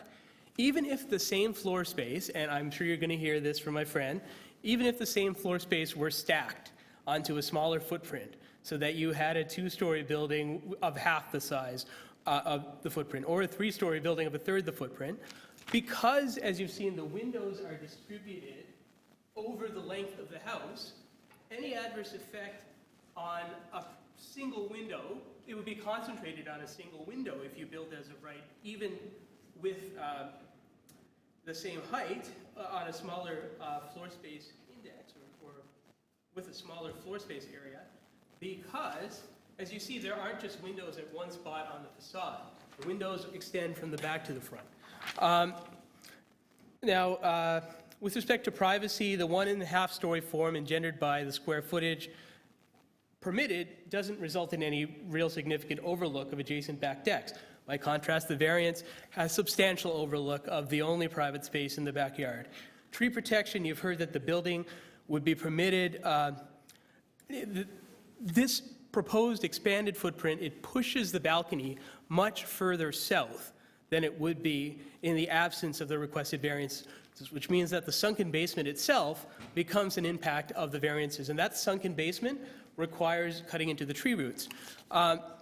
You're going to hear that there's a tree protection condition, but what we've found, and I was at a TLAB hearing, is that the policy, when this Committee of Adjustment approves a variance that entails damage or injury to a tree, even though there is this statement that they're entitled to refuse it, in reality, having gotten this variance, they're going to, they will issue that permit. So this committee has to decide, and has to have some evidence to decide, it's the onus of the proponent to show that there won't be adverse impacts on the tree. We can't just push it off by adding a condition. You're over 5 minutes, so we can have you wrap up? Sure. My friend has tried to pull apart different segments of the bylaw, the height, the massing, and treat them separately, but they're intended to operate in concert. They're intended to work with the floor space index, and that creates the overall structure. While the overall envelope is not, it's a sword, it is not a shield that protects anything that fits within those envelopes. You have to distribute the permitted floor space index within that envelope, and that together produces the level of impact that is contemplated by the bylaw. So this is a substantially greater impact specifically because of the variances that are being requested. Thank you. Thank you. Any questions? Yeah, Council, how would you be able to build, how would you be able to build within the specific requirements of the bylaw and to satisfy all the bylaw requirements of the City of Toronto? That's quite a involved question. I mean, certainly if I were retained as counsel on a project, I would bring in an architect to solve those problems. And I'm confident that they could. It's been done elsewhere. It's entirely possible. And there is a perfectly habitable building on the site, so that is protected by a legal non-conforming use. So there's certainly no suggestion that the site is sterilized by virtue of requiring compliance with the bylaw provisions, because there's a perfectly habitable unit. The proponents are living there right now. People have lived there in the past. That's not a concern. Aside from that, you know, I'm trained as a landscape architect. I'm not a qualified landscape architect. I've never been an architect, so I'm not really in a position to work out all of the details, but that's not what's before the board today. The board or the committee is asked to decide whether there is any non-minor difference between the adverse effects that result from granting this variance and the adverse effects that would result if no variance was granted. And as long as there is any non-minor difference between the degree of adverse effect, then this committee of adjustment is required to refuse the application. And I don't think by any stretch of the imagination that anyone could reasonably believe that a 3-story structure adjacent to these windows is not going to have result in a substantially different amount of light penetration. That a window, as is shown in the drawings, the proponent's drawings, immediately on the side of the building that's permitted to be there, it's shown in their drawings, it's permitted to be there, that's not going to have a substantially different impact result in a substantially different level of privacy on the back deck of Rosemarie Jones. These are substantial differences. Now, my friend may say there's something called permissible or acceptable adverse impact, but that is used all too often by proponents in a very loose way. Acceptable adverse impact arises in context, and it is inseparable from the question of the baseline condition, i.e., permissible adverse impact or an acceptable adverse impact is the sort of adverse impact that would result from as-of-right construction. And oftentimes you'll find that it's quite probable that an as-of-right construction would have the same impacts. Not a fantastical construction that you make for the purposes of argument, not a wall that is constructed simply out of spite. Those things do not fall within those. You cannot calculate the baseline level of adverse impact by the absurd prospect that someone would simply build a wall on one side of the site, as I think my friend will probably try to say. That simply is not legally correct. Council. Thank you. Council. All right.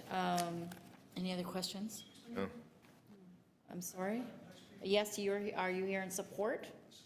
Okay, so now that we've heard from the opposition, we'll hear from those in support, and then we'll have you come up and speak to the issues, okay? So is there one or two people who wish to speak in support? Another person? Okay. So, sir, can you come up and give us your name and address and make your submissions, please? My name's Rob Mollett. I live at 18 Duart Park. Okay. I've been in the area Mollett, sorry. Pardon me? Your last name? Mollett, M-O-L-L-E-T. Okay, thank you. Go ahead, sir.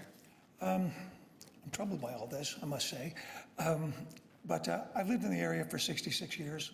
I've watched the beaches evolve significantly.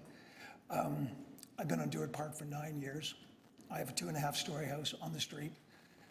I'm probably the only person on the street that's under coverage, but I have a big lot.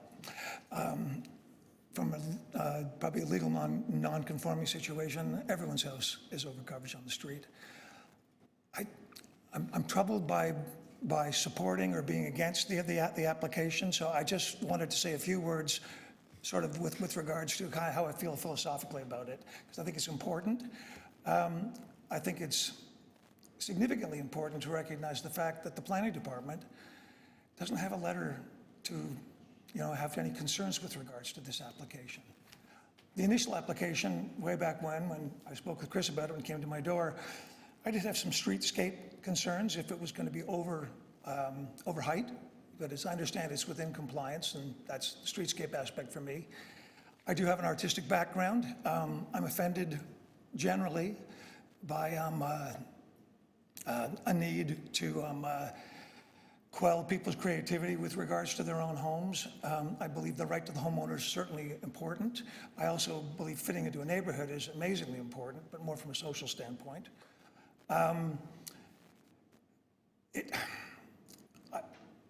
I understand. I mean, I saw the first the first drawing. It was modern. My house is slightly modern. With moving on to something that's possibly a little more in keeping with the neighborhood, something that always troubles me. I suppose at some past times we would have had the option to ask the city for some historical designation for our street. We could have voted on it, and that could have been a situation we wouldn't be here today. But we didn't do that. The city's changing. It's multicultural. There's young people coming up. They're a perfect example. They moved to the street childless. They've had 2 children since they've been there. That excites me like crazy. I'd love to have some grandchildren. When I see the kids on this street, to me, it's what it's all about. And so if a growing family who bought a little bungalow, one of the smallest houses on the street, their family's growing, I feel the need. I feel what my neighbors feel. I absolutely do. We've had lots of conversations. I don't feel that all of the concern relates to what the forgiveness is being asked for. I think a lot of it is style. I don't think there's a place for style. That's my personal opinion. I hope that some way that they can find some common ground, but I think with the thought of height reduction or to recognizing 569 over the older bylaw, if it is within compliance, that satisfies me.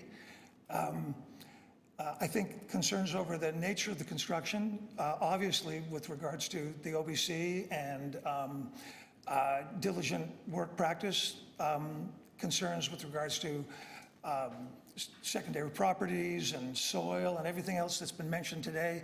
Obviously, that has to be done in a good workmanlike manner, with things are in place to make sure that the engineering is in place. I guess just in closing, I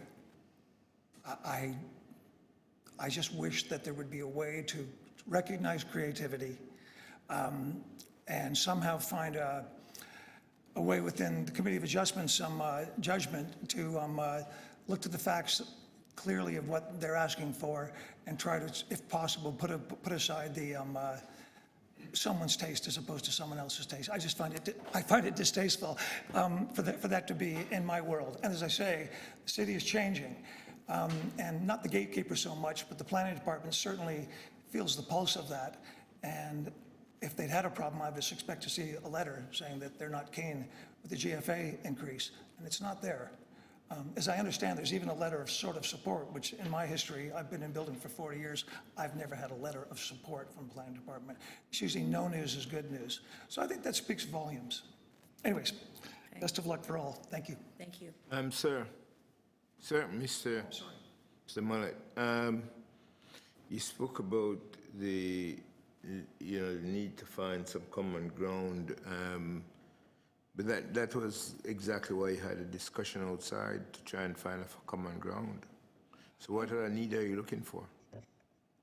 I'm sorry? You said there's a need to find some common ground.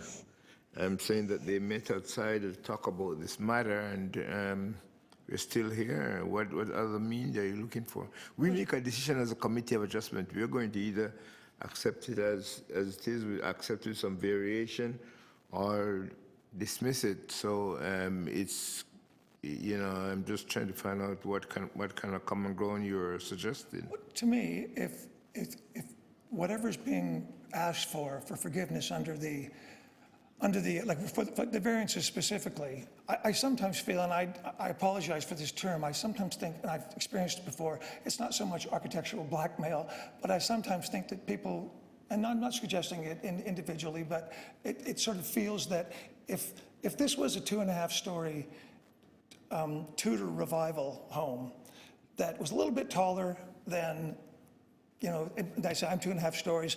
Most of the houses on the street are 1.5 stories. But from a height impact with a roof line, old zoning bylaws with the averaging of the ridge, if you to take that ridge line, the main 2-story of the building is within keeping of that, notwithstanding the architecture is different. The dormer does put it a little bit higher, still within compliance. So to me, if there was this Tudor revival, this mock Tudor, which I've had enough of,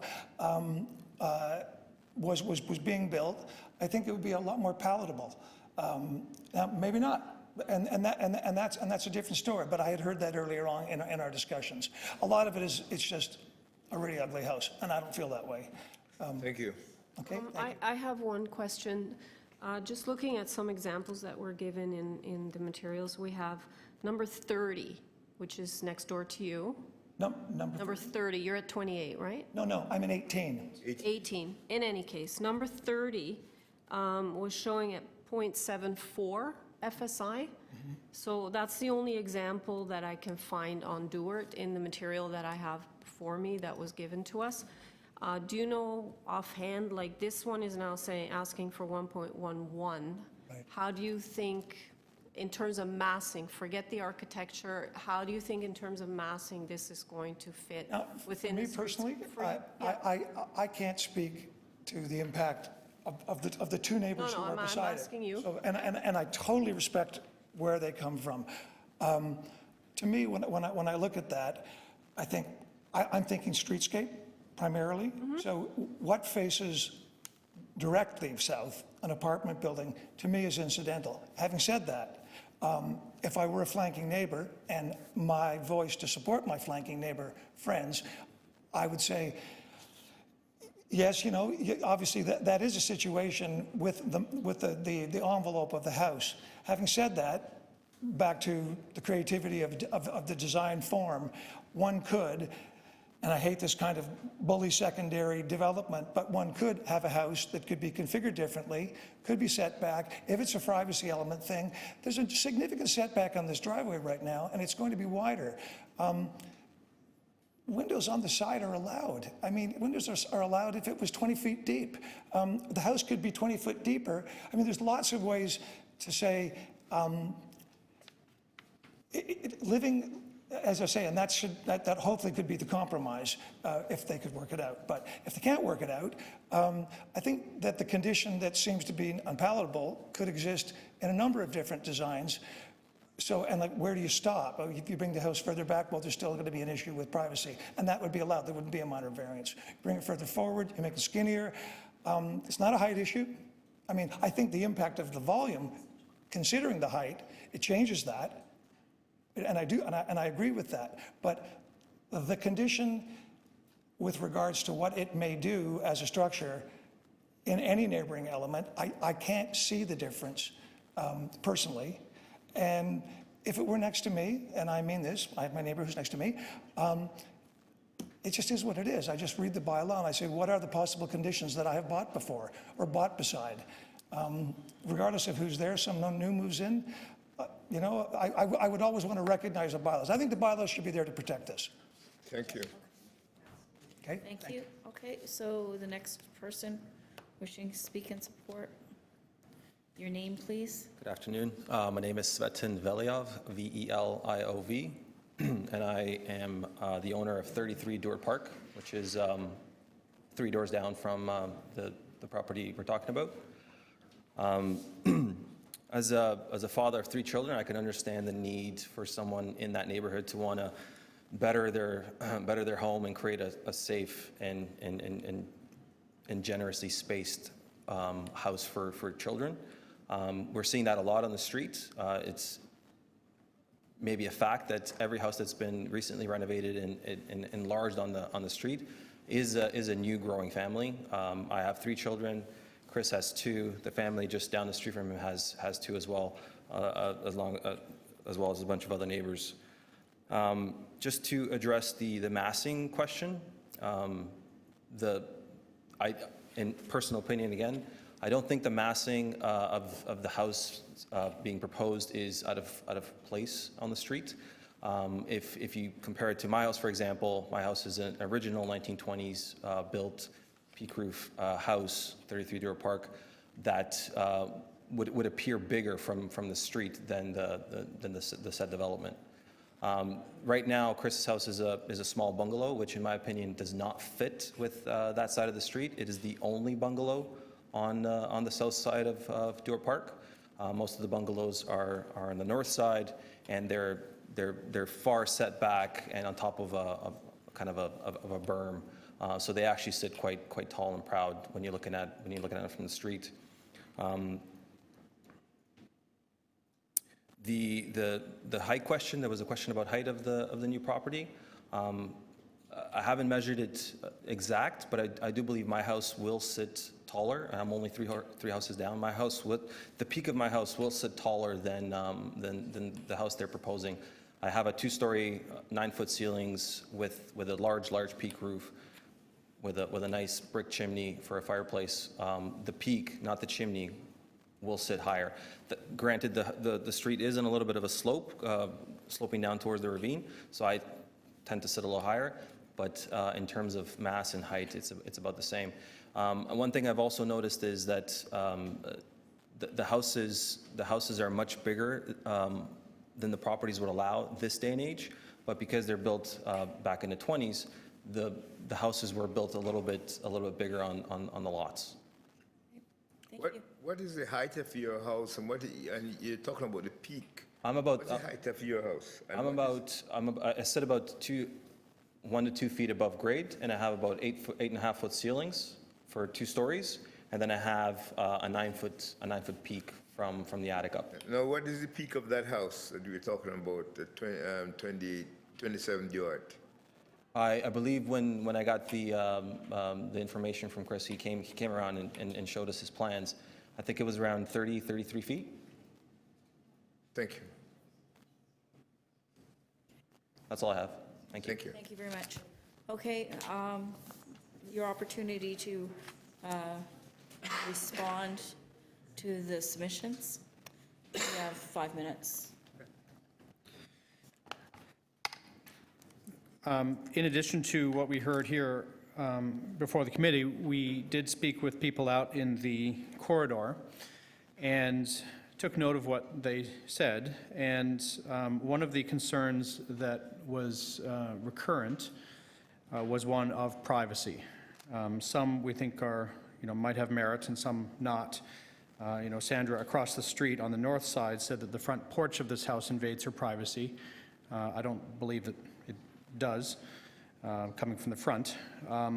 The adjacent neighbors, however, at 29 and 25 were of the opinion that the third floor deck would infringe on their privacy because it would give views down into their backyards that are not currently there. And I pointed out that our rear deck has been designed with side walls that follow the roof line so that you cannot see sideways. You can only see south towards Queen Street. And then I conceded that part of it descends below a 5-foot height and that we would be willing to erect privacy screens on the sides to completely block views. And that was not acceptable to the neighbors. That was not acceptable mitigation measure. The neighbors also noted that the windows on the side of the house, which are permitted by right, infringe on their privacy. And we offered to put up opaque screening or translucent screening on the windows, frosted glass, if you will, so that there's no visible view. There's light, but not a view. And that was not acceptable to them either. So again, I pointed out that the house has been pulled back. I'm sorry, this goes into a conversation about light, the obstruction of light by the mass of the building, and I pointed out that it's a partial third floor, that the third floor portion has been pulled back from the rear of the house so that it doesn't extend to the rear of the house, the house height at the rear is a two-story height. And it's a two-story height at the front because we've sloped the roof. So in terms of the apparent size of the building, the architectural concept has taken it to be a two-story visual mass, and that slopes up. The peak is in the center where it's not palpable to anyone, and it slopes back again towards the rear. So that portion, and the portion that extends beyond the neighbor's house is actually set back farther from the side property lines, as the plans show, okay, especially on the east side. We heard that it was out of character with the neighborhood. Well, I urge you to look again at the rendering. I think it looks quite nice. I think it fits in nicely. That's just my opinion, I guess.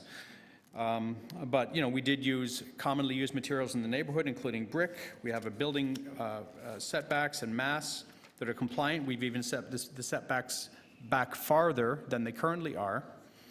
And frankly, I think a bungalow is out of character with the Beechers. There's not many of them. That's not what we think of when we think of those streets. We think of 2.5-story sloped roof houses, which is what we're proposing.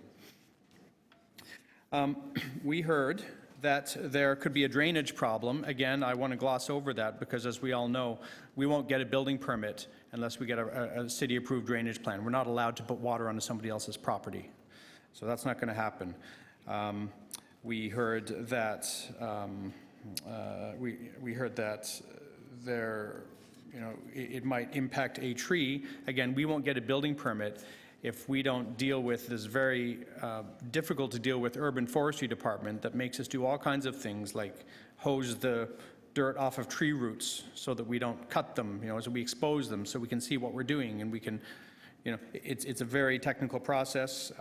If we don't do that, we can't do the project in the way envisioned. So we will be doing that. In terms of outreach, somebody said that they weren't contacted. We have no ability to guarantee a contact with anybody, but we did knock on doors all along the Duart Park and the adjoining McLean Street within the last week, and received 9 letters of support for the project. So I'm sorry if the gentleman was not home when we knocked. Somebody was concerned about soft landscaping and the stormwater flow that the project would generate. We comply with the city's soft landscaping requirement. We're even increasing the amount of soft landscaping. Somebody was concerned about construction noise. Again, it's not a matter before the committee. Construction is a permitted noise under the noise bylaw within certain hours and days. Drainage, height, again, visual 2-story height. In terms of square footage, the neighborhood precedents before you indicate that this committee has found that it is not, that it is a minor variance to grant FSI variances in the range of 300% of permitted in certain circumstances. And we believe that this circumstance applies in this case because the resultant is a house which fits in with the form, character of the neighborhood. It extends what's already there, and it takes other measures to mitigate its visual, mass to the eye. What about porch? The porch, we're asking for a deeper porch than would otherwise be permitted. We would have been willing to reduce or eliminate that request if it had been asked for, but nobody was concerned by it that we heard from. And your deck here, look, I'm speaking. Sorry, okay, we're... Yeah, you're not allowed to speak when unless I ask you. Your deck, which is 4 times the size, what's the story there? The story is when we designed a partial 3rd story that didn't occupy the entire footprint, we could have pulled it away from the front, which we did a little bit under a sloped roof, and we pulled it even more away from the back. And it was a nice opportunity to make a usable deck there. We mitigated privacy concerns, and we brought it to the committee to ask, would it be acceptable to have a larger deck for them to use off the master bedroom? We heard privacy concerns. We offered to mitigate it. We would even be willing to go further by reducing its size, but that wasn't something that would seem to that was asked for. When we offered to mitigate it, the answer was no.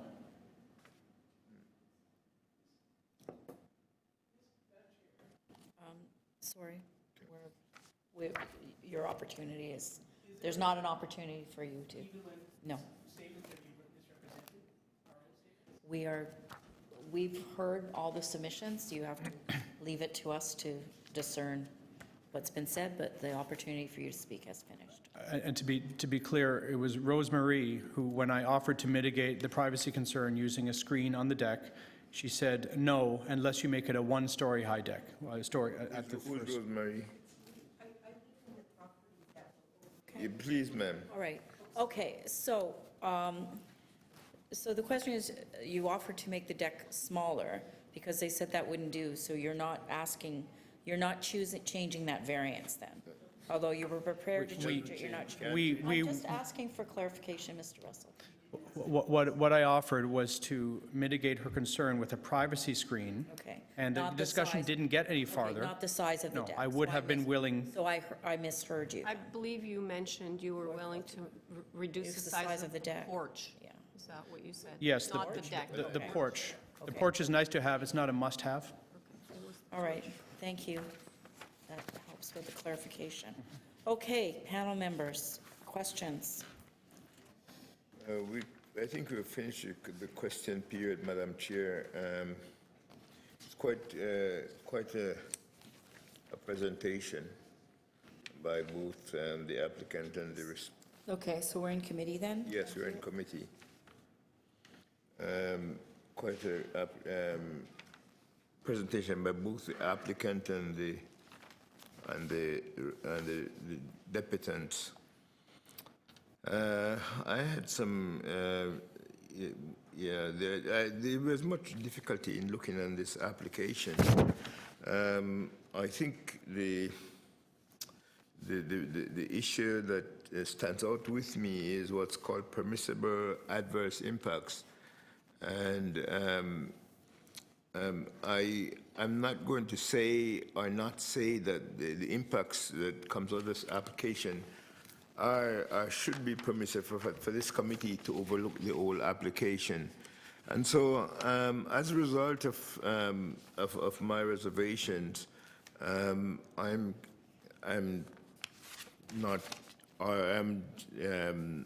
not convinced one way or the other at this point. Comments? Madam Chair, I would say that both sides actually presented valid concerns and arguments. I'm somewhat torn on this one. I'm concerned with mainly variances number 1 and 2, not so much 2 because there's the walls on either side. But when I looked at the applicant's submission, and I mentioned the street number, I think it was number 30, was the only one I could find on Duart Crescent, or Duart Park Road rather, that was 0.74. This one's now asking to go to 1.1. So it's a very short street, so I'm not, excuse me, I'm not 100% convinced that, that this size is appropriate for this street, despite the fact that there are other examples in the surrounding area, but there's nothing of this size that's been introduced yet on the street. So that's my main concern, is variance number 1. Madam Chair, the Planning Act allows us to make decisions with or without, or to support or not to support, based on the 4 tests. I think that I'm submitting a variance to refuse based on my position that I think some of the requests in this application has been excessive of the Planning Act and our 4 tests. And in fact, the application itself, based on what's presented before us and based on the submissions, has exceeded the permissible adverse impacts which we could allow. And so I'm moving for refusal. Okay, is there a seconder? Okay, all in favor? Okay, your application's been refused. Okay. Yes. So please make sure that you filled out a decision request card if you didn't do so already.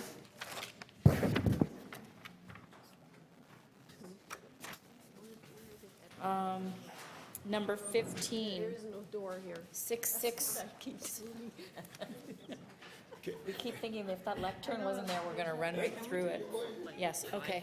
Just going to take a quick 5-minute break. We'll be right back. You can come back at 1:30 because We've got two. We've got. You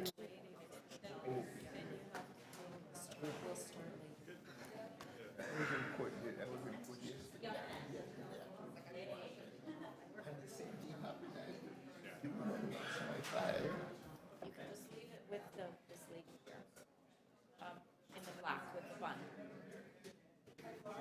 That's good. I was the first person. I thought it was good because you didn't know. Do my last pedal was there. And I said, wait. I should have got back. Oh my God.